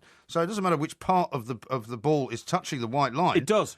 Because what they're interested in is how much of the ball is over the line. It does. If that ball had touched the surface, Mike, the surface being the pitch, right, no part of that ball would have touched the white line. Therefore, it was a goal. Well, you've just said if the ball was touching the white line. No, I said if the ball had touched the surface, no, but you see, you're wrong about that. part of the surface of that ball I mean the that. pitch. If the ball had touched the pitch, I understand what no you're saying. part of the surface of the ball would have touched the white line. I understand what you're saying. Therefore, that was a goal. No, I you don't understand what you're understand saying. No. exactly what this is all about, and I do. That's the difference. Well, would you like me to draw you a picture? No, you I don't know need that to you're draw a me man of pictures. very simple thoughts. No, I'm not a man of Bottom simple line thoughts, and it's no good getting insulting just I'm not because getting insulting. I have bamboozled your fragile you mental debating chamber. Did you see the way that the goal line was measured last night? If you watched Match of the Day, you presumably did, right? Of course I did. So you saw that... Of course I did. I saw it all. The rule says that the ball has to be completely and wholly over the line. That's right, and that ball was. And it wasn't. It was. No. It was, because no part of the surface of the ball, the curvature of the ball, would have touched the white line. You've got it completely wrong. wrong. No, I haven't. You've got it completely wrong.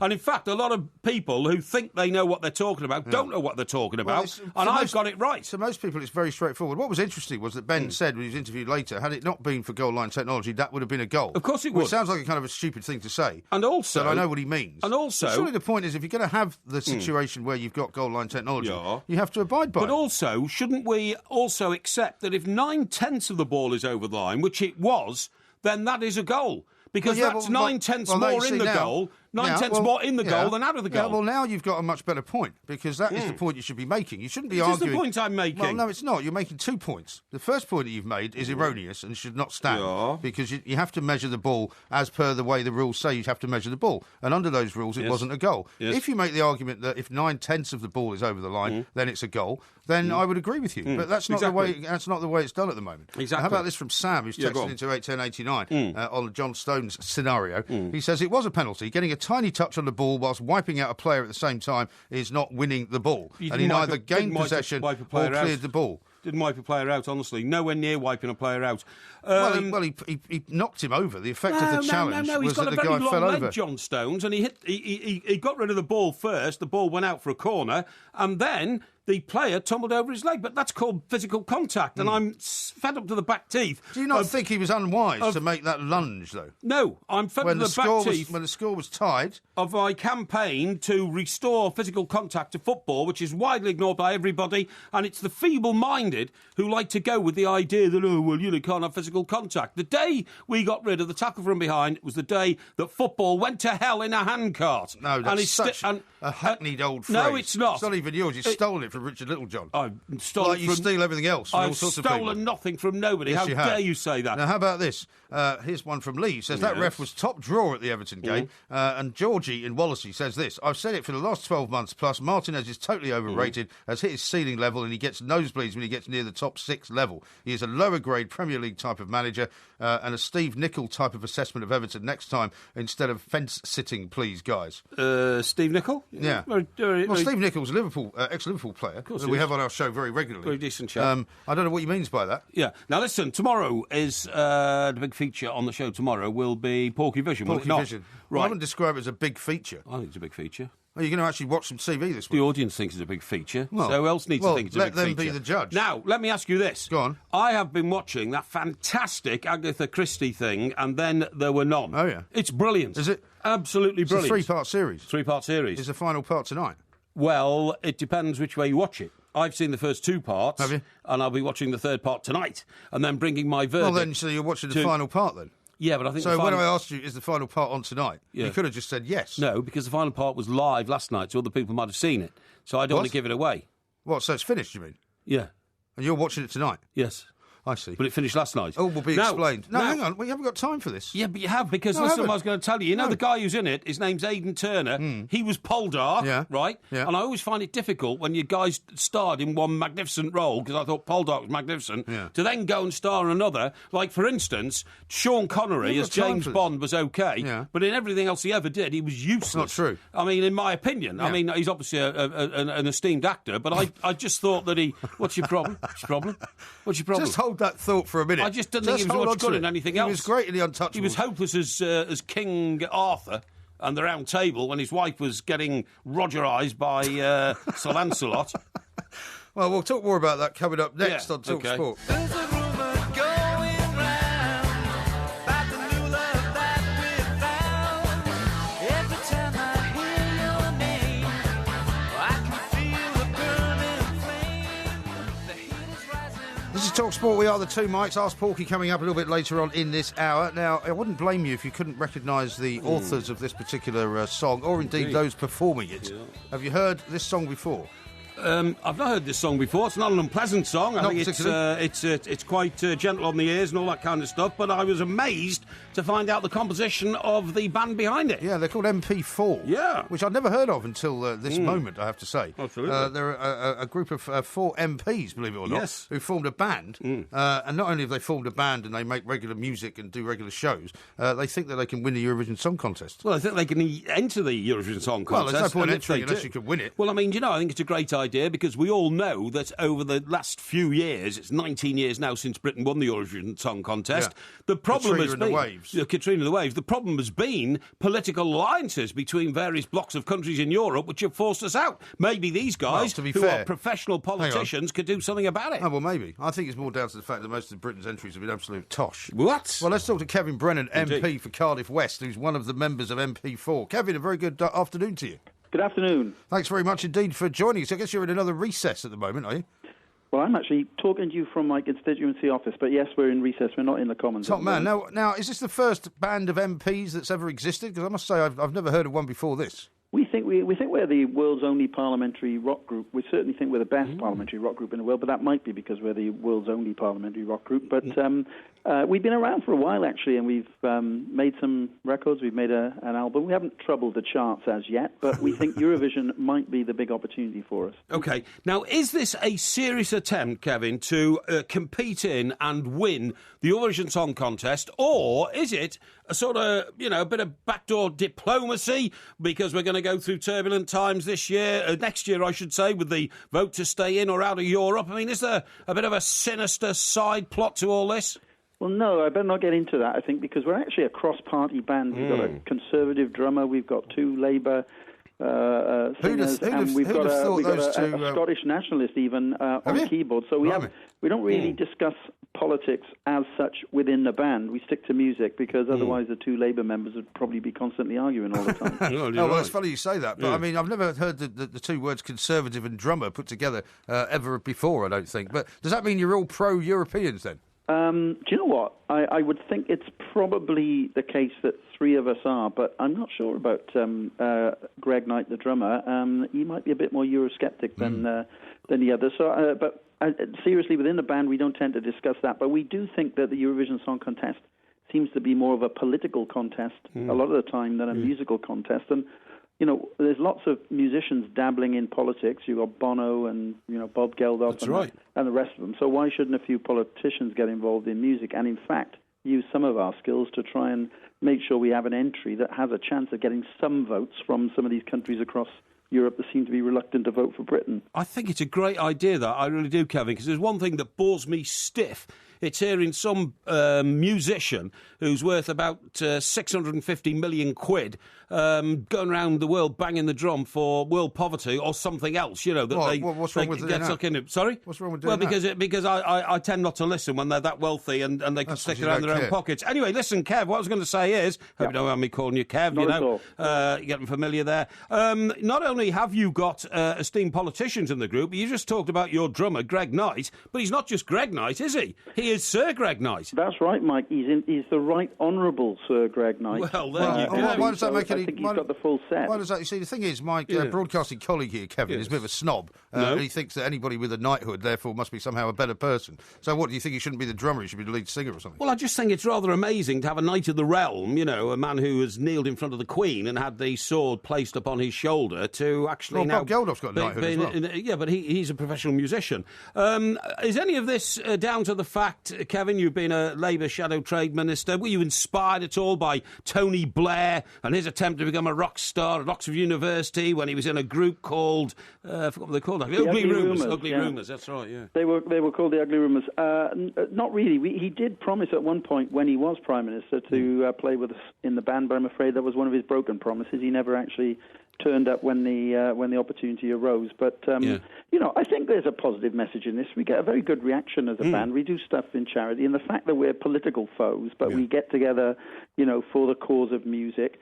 I think in the way things are going at the moment, we get a lot of dark political stories.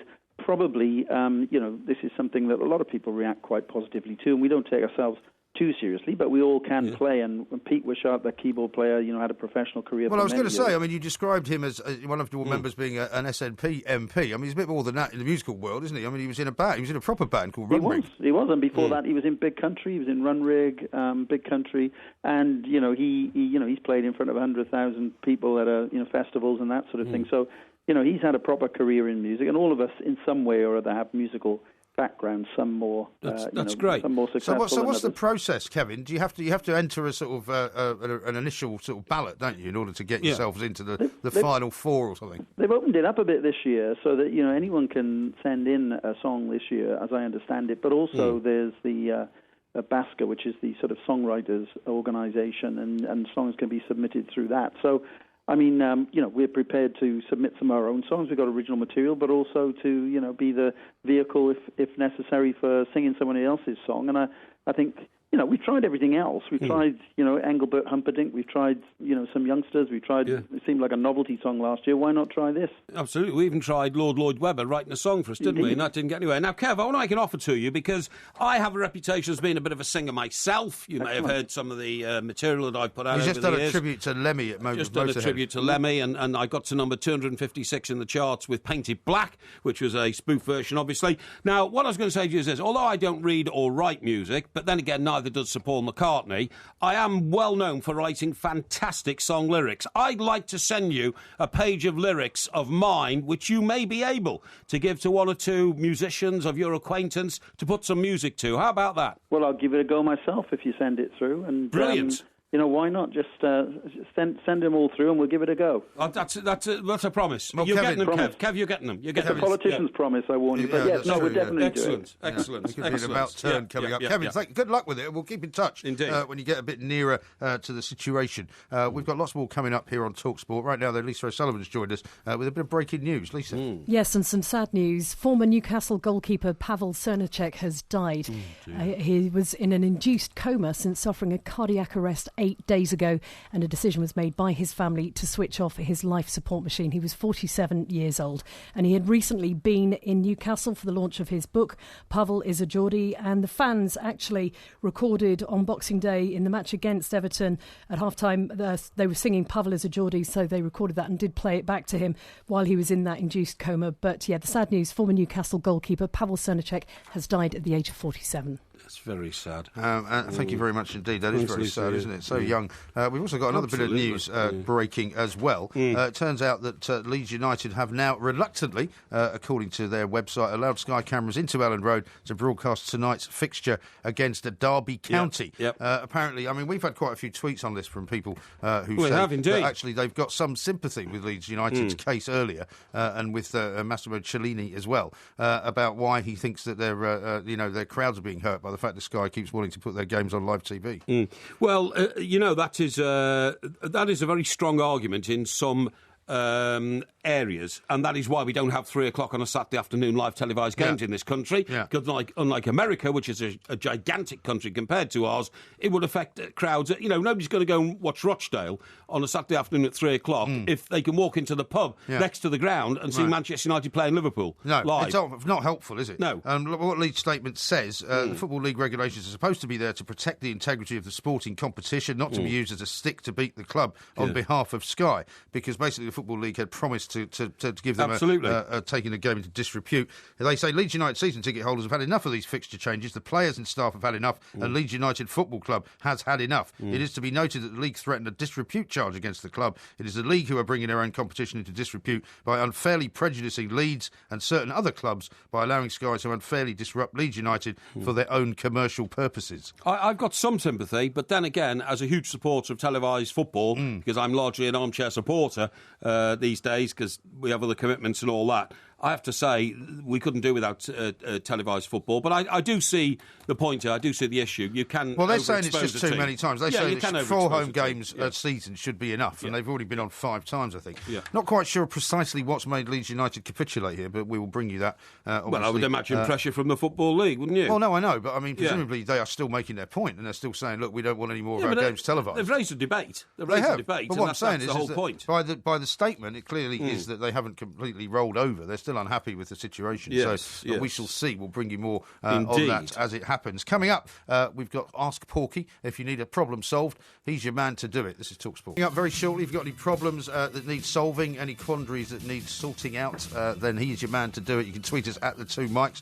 Coming up, Mr. Parry at 4 o'clock. It's Drive with Mr. Michael Quinn and Sam Matterface. Mr. Quinn is here. Very good afternoon. Yeah, to you. good to see you, boys. Three mics in the studio. Three mics in the studio, yeah, and a couple of other mics that don't work, but or at least we could go on about that. Now, Yeah, good to terribly see you sad anyway. news about Pavel. Yeah. Isn't it? Former teammate, eh? Yeah, I've been in touch with his agent, Steve Wraith, constantly since Pav had the heart attack a few weeks ago, but it did look bad, and sadly, he's passed away. Shocking news. And you tweeted a picture of you and him together, which wasn't that long ago. 7 weeks ago. Yeah. 7 weeks ago, we did a gig in Denton, and he was in great form. Autobiography just come out. Yes. He went to a couple of the games in that time. Newcastle, they loved him, the Geordies, and the nickname was Pavel is a Geordie because he was there that long. They just adopted him, right? Yeah, and he had two spells. He went back there as well as a goalkeeper and played in the Premier League. But I always remember him, shy kid, first came into the dressing room, Newcastle United, never said a thing, would blush, and then sort of grew into this personality, and he had a wicked sense of humour as well as he blossomed as a player and a personality. Sure. Coming into England, And to come into a place like Newcastle, I guess, must have been. I mean, it's not like just coming to any club in England, is it? I mean, you have to get immersed in the whole culture in Newcastle. It is, haven't you? and it's a testimony to him that he stuck through, the shyness and didn't really know what to do or say in a different country in a dressing room, and he blossomed as a kid. Was there any indication, Mick, at all that he had health problems? Because, I mean, professional footballers are supposed to be the healthiest amongst us, and the fittest amongst us. I mean, obviously, when you're retired, you're not going to be as fit as you are, but is there any indication at all that, some people have inherent problems, they carry them all their life and all? I just posted a picture there, and if you look at him, Mike, he could still play now. Yeah. He could He still looks play very now, fit, yeah. and he doesn't drink. He was going on runs to keep ticking over, to keep fit. He was coaching in his native country. And sadly, Mickey, some of the detail about the original incident which has led to this sad demise. Apparently, there wasn't any medical aid. Well, he was on a run in the middle of nowhere, and I Right. think it was 20 minutes, 25 minutes before they came to treat him. And obviously, when the oxygen doesn't go to the brain in that particular time, he was in an induced coma, irreversible conditions that, sadly, the family had to switch the machine off. Shocking. Terrible news. Yeah. Terrible news. rest We'll in obviously be peace, talking about that on the show, amongst much else. Big game coming up tonight, top of the table clash. Can't wait for it. I'm Leicester, Manchester City. really looking forward to it. Leicester, Manchester City, and can they keep it going, Leicester City? I mean, Liverpool. It's all about whether Jamie Vardy's sort of fitting well, really, isn't it? It is, but look, they're a good team, Mike. You know, I didn't think Wes Morgan, after last season, would develop into a top defender. Robert Huth, I don't think Drinkwater's playing, but he's developed. Brighton on a free transfer. Mahrez, 350 grand. Right. Vardy, could you see him scoring, breaking records this season on the back of last season? Well, everyone kept saying he couldn't do it. They all said he sure. couldn't do it. I mean, loads of people also, including Porky, said Ranieri was a terrible choice for listen, Leicester. yeah, well, and loads of people thought that. Everybody did. I didn't. I was one of the few Mike, who come said... on. I'm not Greece joking. shenanigans. I'm not joking. I said Ranieri would be brilliant for nonsense. Leicester. Yeah, yeah. You go back Do and us a find the favour. audio. There's a lottery ticket. To sort that out for me for the weekend. Now, do we think, Mickey, He hates me reminding you about now that the Leicester, wall has been breached, do we think now that Leicester will collapse? So because they've suddenly hit the problem. Your team, Liverpool, They lost one game. Yeah, but I mean, losing one game when you're on a run like that can be a but turning Mike, point. this is the first time now, right? Is that they lost the Liverpool game? They came back well after losing against Arsenal, but I think the pressure's on them probably for the first time to deliver after the defeat. We're going to ask as well: can Spurs win the title? I don't think so. Oh, I think they could. I do think they could. Well, there's the Porky jinx for you. That won't happen now. Well, listen, a team like Arsenal, who 1 minute are impressive, next minute lose 4-0, are so erratic that you can't honestly say, hand on heart, that they're guaranteed to be one of the two clubs to win the title. Manchester City are erratic. I think Spurs. They haven't won away since September. Exactly, that's right. And I think Spurs have got every chance. I really do. I hope a team outside of the conventional top four does. It'll shake the whole Premier League up. And we're starting with the fall of Manchester United and Chelsea. To me, just my opinion last night, they looked like two middle-of-the-table teams. They both had a couple of chances each, and whose both goalkeepers were the best players. What are you mumbling about? No, I'm not mumbling about anything. It's not mumbling when he's still talking. No. What's wrong with you? I'm not mumbling at all, and I don't want you to start telling me I'm mumbling. Listen. Well, hang on. I've got to read you a couple of tweets now because yeah. I've got these in on the subject of your ridiculous and completely wrong analysis of that Watford non-goal. Not at all. Here's one from Dave, who's a Spurs fan. He says, Porky, if a plane is flying from London to New York, would you say it's crossed the Atlantic when it's only halfway there because it's not actually touching the water? I'd say it's at the point of no return. The point of no return? Of course it's at the point of no return. Bad news for all the passengers, If you've only got half How can it be at the point of no return when you're on your way somewhere?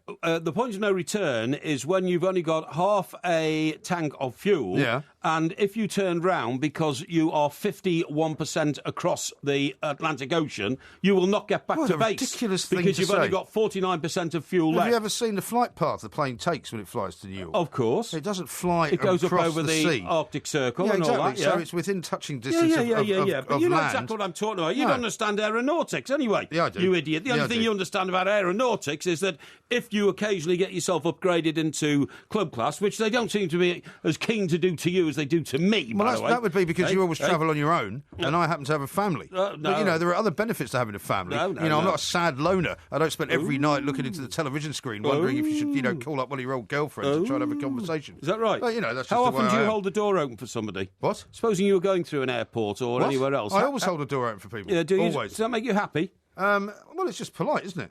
Doesn't mean to make me particularly happy or unhappy. But it's just something that I do. Do you know what it is? It's a good Samaritan complex. What? Makes us all feel better about ourselves if No, we I think don't we're agree. doing something to help somebody else. No, I mean, I know you suffer from that because No, I you used don't. to always give money to people because you thought, it would make you feel better. For example, in bars, when you give excessive tips to people, when you go to a restaurant, you give excessive tips to Do you people. know what I did? When you hand money to people that you see. Yeah, you talk about tips and all that kind of stuff, and I wasn't trying to big myself up. It was a mistake. That would be unusual for you, wouldn't it? No, it was a Bigging mistake. yourself What up. happened was, just after Christmas, I decided I didn't want to actually cook. So I went to the What fish do you mean and you chip didn't shop. want to actually cook? Well, I didn't You want don't cook anyway. I do. No, you don't. You heat things up. No, that's not true. you heat things up. No, I don't. When was the last time you cooked? That's irrelevant. Anyway, not. the point is, I went to the fish and chip shop, see, Did you? and it was Right. on the way from. I'd been in town from the station, and I thought, I'll nip in the fish and chip shop, get some nice fish and chips. Very What did you nice get? it is. Haddock? No, cod. 2 pieces of cod and a small portion of chips. Okay. Now it came to Salt, vinegar. Oh yeah, salt and vinegar. I love salt and vinegar. It came to £6.45. Okay. Right. It's expensive, isn't it? Fish and Well, chips? they're big cods, Big cods? Yeah, I like big cod, yeah. Yeah. And anyway, so I was sort of slightly bladderated, and I gave it's You a thought Greek. you were giving him a tenner, right? This is right. It's a Greek family who run it, right? And they're very nice people, and they always sort of, like Alf Garnett was They always. must love seeing you on your way back from like a Alf, long lunch. Alf Garnett was always obsequious, to the, to royalty and all that kind of stuff. Yes, and to Bobby Moore when you met Bobby Moore, yes, and all that. They're a bit like that to me. I don't know why, but they are. So anyway, They probably just want to get you out of there as quickly as possible, and not get involved themselves in any kind of conversation with you. So anyway, I give the guy the note, and I said, "Oh, it's very nice to see you." I said, "Look, I haven't seen you over Christmas, so please keep our change and put it in here," because it was one of these things in front of me which said, for the staff. You know what I mean? Yeah. And then to my horror, this chap tipped like £3.50 in, and then stuffed a £10 note in. Well, it could have been worse. It could have been a 50. It could have been a 50, yeah. Because I gave him a £20 note. That's fair enough, though, for the Christmas box, isn't it? Well, I think it's rather. You probably go there about 52 times a year. I think it's a bit embarrassing to give somebody a £14 tip, innit, for serving you Well, fish you never and used chips. to. You never used to think it was embarrassing. I mean, I've seen you in bars giving, a £20 note to bartenders, especially of a female variety, for a drinks bill that's less than £10. Oh, rubbish. Yes, you have. Oh, nonsense. You have. Keep the change, you go. Trying to make out like some big, expensive millionaire type. Yes, you do. You're trying to make out I'm some sort of fancy Dan. No, you like to be a bit self-aggrandising, shall we say. It's not true at all. If we've spent maybe, I don't know, 157 quid or something on a lunch or something like that. Yeah. And, what I always try to do is... Hang on. Never mind the time. What I try to do is... I would usually pay on a company credit card, not a TalkSport company credit card. Anyone you can get your hands on. No, a credit card for some other company that I'm involved in or something like that, because then that can be a tax advantage type thing, right? Yeah, all right. But then I like to give the you're not allowed to do entertaining anymore. I like to give the waiter stroke waitress, whoever it is, the money in cash. So I might give them a 20 on that. Yeah. Bearing in mind that is only about 12%. Yeah. But that's not extravagant. That's normal. In fact, if you don't do it, you're a miser. You don't do that, do you? We haven't got time for me to answer You that don't question. do that, do you? I always tip. Rubbish. I always tip. Rubbish. Not in What cash don't I do. What I don't do is try and show off, which is your problem. I don't show off. Coming up is Ask Porky. You got your last I'm chance not a show off. to get your questions. No, you are, but I don't know why, because you've got nothing to show off. This is TalkSport. I need somebody help, not just anybody help. You know I need someone help.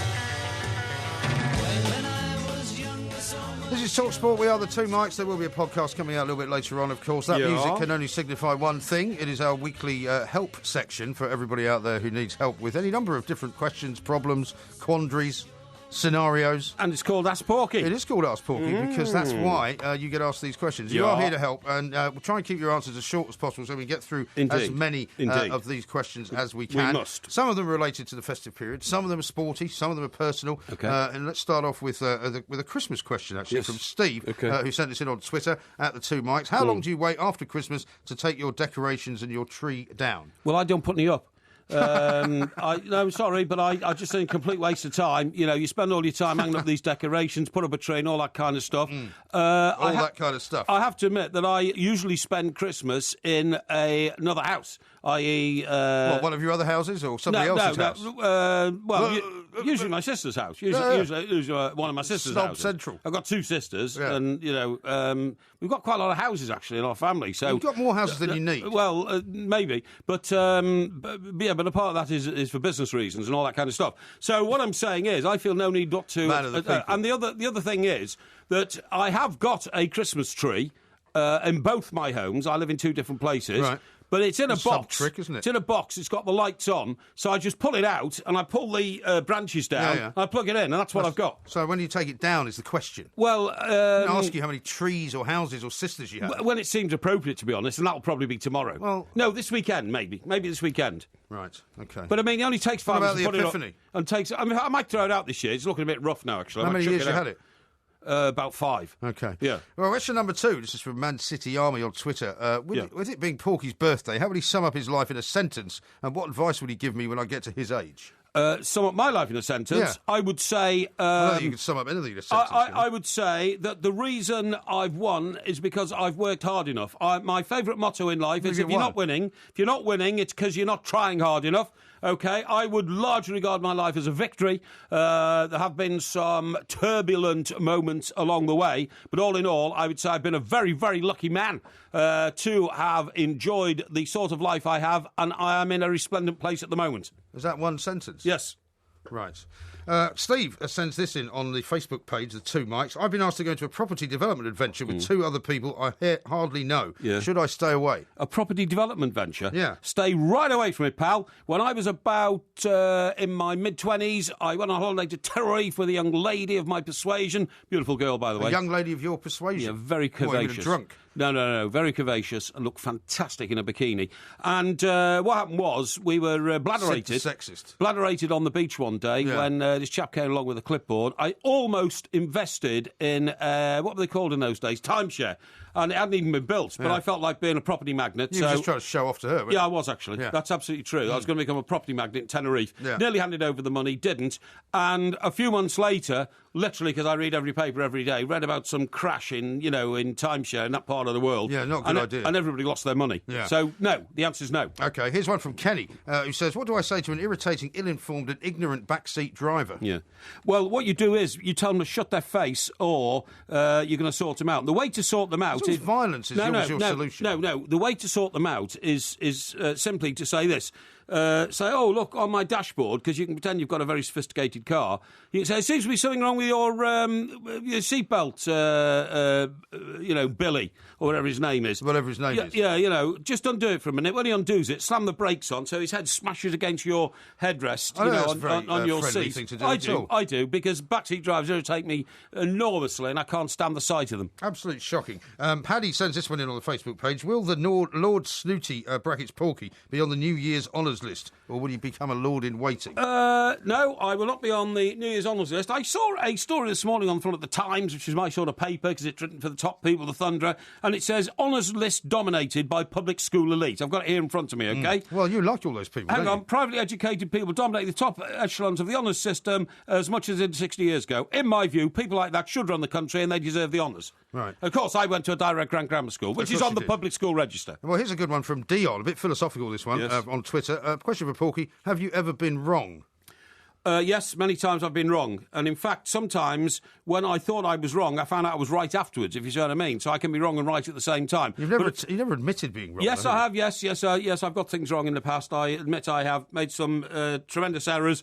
But if you don't make any errors in life, you're not doing anything in life, honestly. The only way you can make sure you don't do anything wrong in life is to literally do nothing.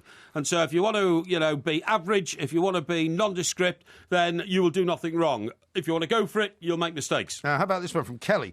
With Peter Cech breaking the record for most clean sheets in Premier League history, is he really better than Schmeichel or Big Neville Southall?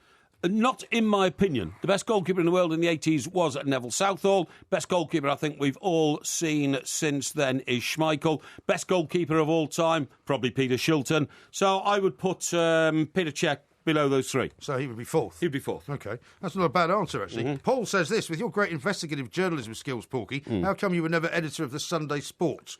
Hashtag bus on the moon. Well, funny enough, when I was running the National News Agency, International News Agency, actually, the Press Association, of which I was the Supremo, we took them on as a customer, Sunday Sport. Sunday Sport, to remind people, was a paper of extremely basic taste, yes, for want of a better word. Yeah. A lot of naked women, a lot of stories which involved, sexual relations, Rogerisation, all that kind of stuff, drunkenness. Right up your street. Well, it appealed to a lot of people, and it was owned at one time by Messrs Sullivan and Gold. It was? Who now own West Ham Do United. they not own it anymore, then? I don't think they do. Oh, okay. I may be wrong. I think they do. But all I'm saying is it was a very profitable business and therefore deserved the same respect as a publication as any other, but it didn't particularly float my boat. Oh, OK. Two Mikes FC tweeted this one. Should I stop drinking, smoking, eat better, get fitter for New Year, or just continue being unhealthy and enjoy it? I would enjoy it. Depends what age you are, really, because you can say to yourself, you see, this is the great equation and conundrum of life. Yeah. If that guy who's written in there is 30, just keep on doing it, because you're so young that your body can take it and all that kind of stuff, OK? If, on the other hand, you're 70... you have to, at some point, slow down. Well, no, I'm not saying. If, on the other hand, you're 70 and you're still doing it, keep doing it, because it means you've got through the dangerous years, which are the late 50s, early 60s, and you're still going. Don't change your lifestyle. What sort of way you are, you mean? Don't change your lifestyle for any reason at all. Yeah. People who change their lifestyles and think they're going to, enjoy life more, don't enjoy life more. The longer you live, the less years you've got to live, so enjoy them. That's the main prerequisite. So it sounds like you should just carry on what Carry he's on. doing. Carry Here's on. one from Frazzle. Do you think Scrooge gets a raw deal? After all, it was people like him who kept the wheels of UK industry turning. Scrooge... You've often been accused of being Scrooge. Scrooge was a good guy because he was a moneylender. And moneylenders are absolutely vital to the economy, because if we didn't This is all part of your man of the people shtick, isn't it? No. If there was nobody to go and borrow money off to buy a house, they're called mortgage brokers now, or banks and all that, there wouldn't be an economy. You can't have an economy unless people advance money to others in order to be able to speculate and multiply their money and get it back and replicate. Okay. So Scrooge is a good guy. OK. Here's another football one from Brad. If Everton have the best centre-half in the world, why is the defence leaking so many goals? Another 4 yesterday. Yeah, it's a question which I would love the answer to. In Roberto Martinez, we have to believe, and we have to believe he's going to get it right by the time January comes round, when we're in the semi-finals of one competition, the League Cup, and we start the other third-round competition against the club, which is now second to bottom of the Football League, Dagenham and Redbridge. I've been minded that by a Dag and Red fan. OK, now we're running out of time, so briefly on this one. Chris says, some bearded weirdo keeps frightening the ducks where I live. Do I call the police or the men in white coats? No, what you do is you go and examine exactly what the behaviour of this person is, and then, if it is to the benefit of society, to the local community, to the local wildlife population, you support that person enormously by trying to do a bit of it yourself to take the weight off his shoulders as he's there every morning helping out the ducks in the Duck Conservancy. And my final question is from me. How old are you? I've told you this a number of times. Approaching early middle age. What's wrong with that? That's as far as you're willing to go. What is wrong with that? Well, what is your obsession? I'm looking for a number. What did you say? Why? Nobody cares about numbers. Well, because when most people ask how old they are, Numerology they is give of the no answer. interest to most people. I'll give you some You numerology, don't even know the actually. definition of velocity. I'll give you numerology Speed coming in out direction. very, very shortly. That was Ask Porky. There'll be another one, of course, next week. All you've got to do is keep sending us your tweets. Go and find us on Facebook and the Two Mics.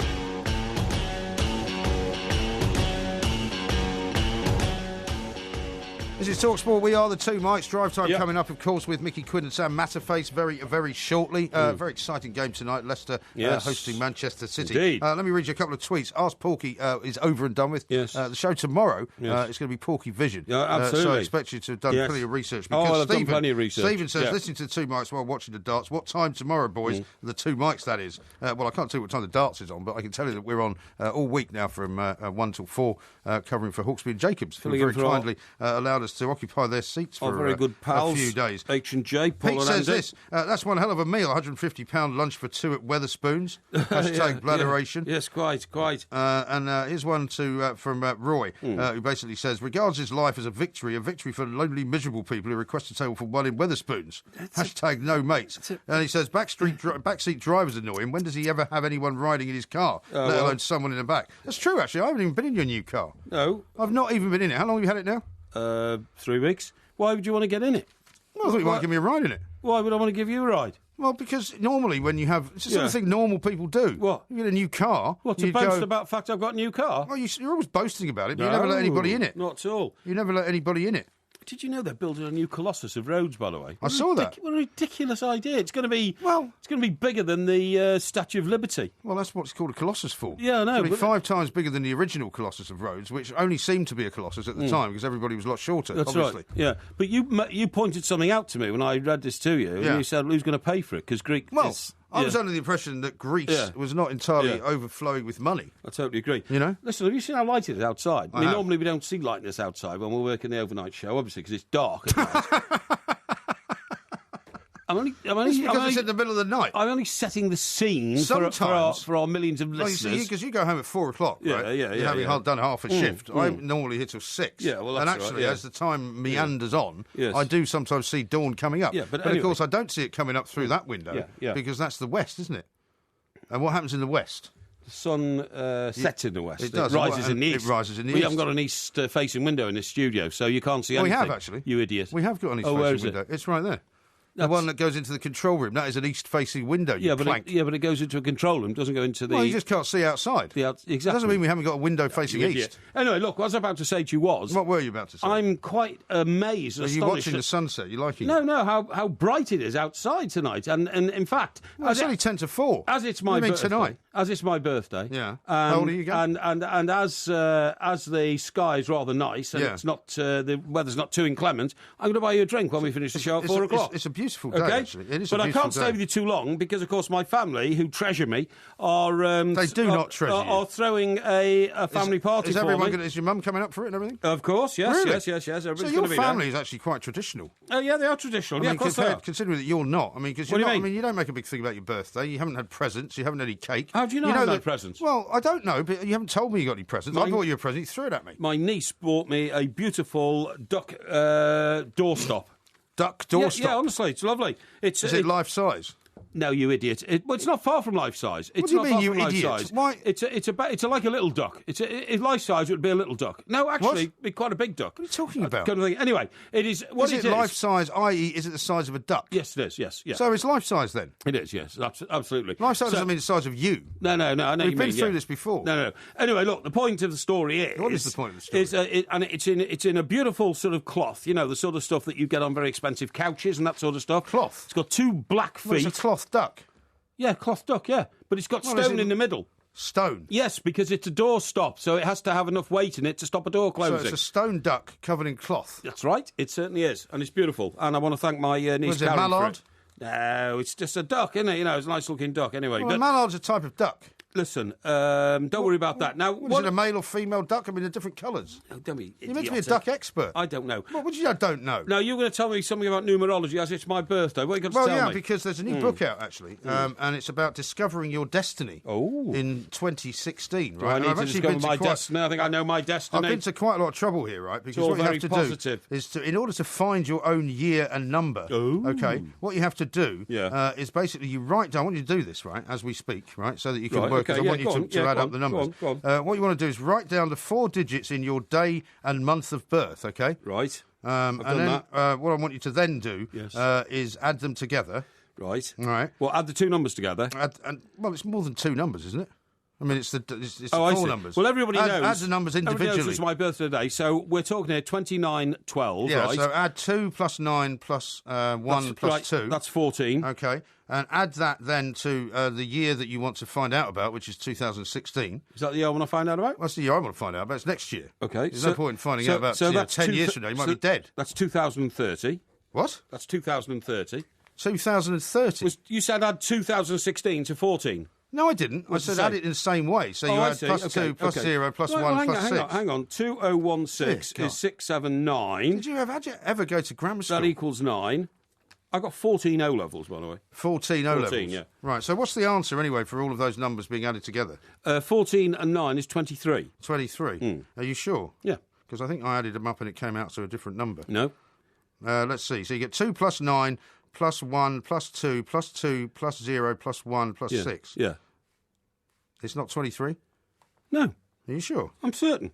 Right, 2, 9, 12, 20, 16. I can add these up because I've got fantastic mental agility. Yeah, go on. 2 and 9 is 11, and 1 is 12, and 2 is 14, and 2 is 16, 0 is 16, 17, and 6 is 23. 23. 23. That's what I just said. Now, what you got to do... Oh, yeah, 23, that's right. Yeah, so what you got to do, right? Yeah. Because we need a single number, is you add the 2 and the 3 together. That's 5. Okay, so 5 is your year number. Okay. Yeah. And this is what it says about year number 5. Okay. Okay.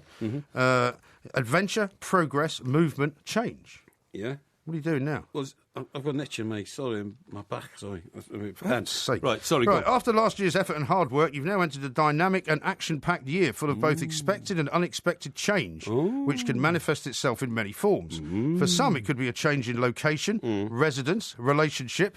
Well, in your case, obviously not, because you haven't got a relationship, or job. And for others, it may be a change in attitude, direction, or lifestyle. Either way, there'll be many options to choose from. Yes. So break away from old routines and launch yourself into new areas of challenge and growth.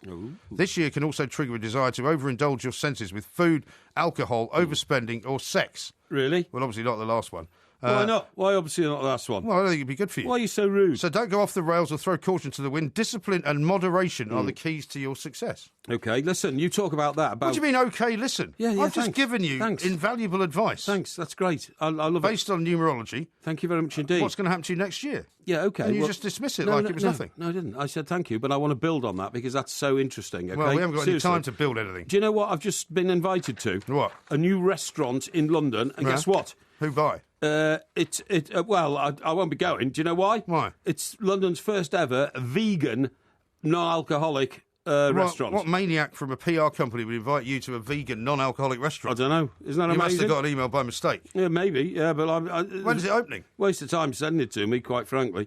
And I'm not being rude. I hope your business is very, very successful. It's just that I don't know anybody who's going to go there. Do you know try anybody? some vegan. Why don't you try it? Vegan food. Oh, what's the problem? Off it. It's tasteless. That's right. Well, how do you know? You haven't had any. Remember that crushing bore we used to drink with in Costello's You don't have to say his name. in America? Who? He was worked on the West Coast mostly. Which one? Wasn't you don't know his name, do you?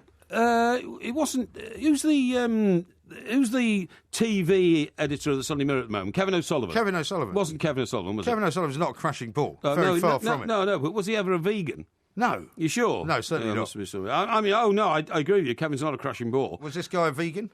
Oh yeah, this guy was a vegan. Really? He rode around on a bike before the bike had been invented. He was that sort of bloke, you know what I mean? That must have been clever. Yeah, So exactly. He hadn't, Yeah. They hadn't invented a bike, but he used to ride around. Well, on one. it's an expression, isn't it? That he was so vegan-y and so sort of Vegan-y? right on man. Yeah. Ban the car and all that kind of stuff. He was banning the car before the car was invented, so to speak. You know what I mean? So you keep saying. Sadly, we're out of time. You've Right, ramped it on to okay. such an extent that we haven't got any more Yes. time left. Yes. We're going to be hearing from Mickey I can't Quinn find, very shortly. I can't find... I've just told you we're running out of time. I know, but I can't try and find the invitation to the vegan restaurant in case you want to go. Spend 30 seconds But looking we're not for going it. there for a bit of drink on my birthday, I can tell you that now. No, okay? well, no, exactly right. This is Talk Sport with the two mics. On digital radio and 1089 and 1053 AM. The two mics on Talk Sport.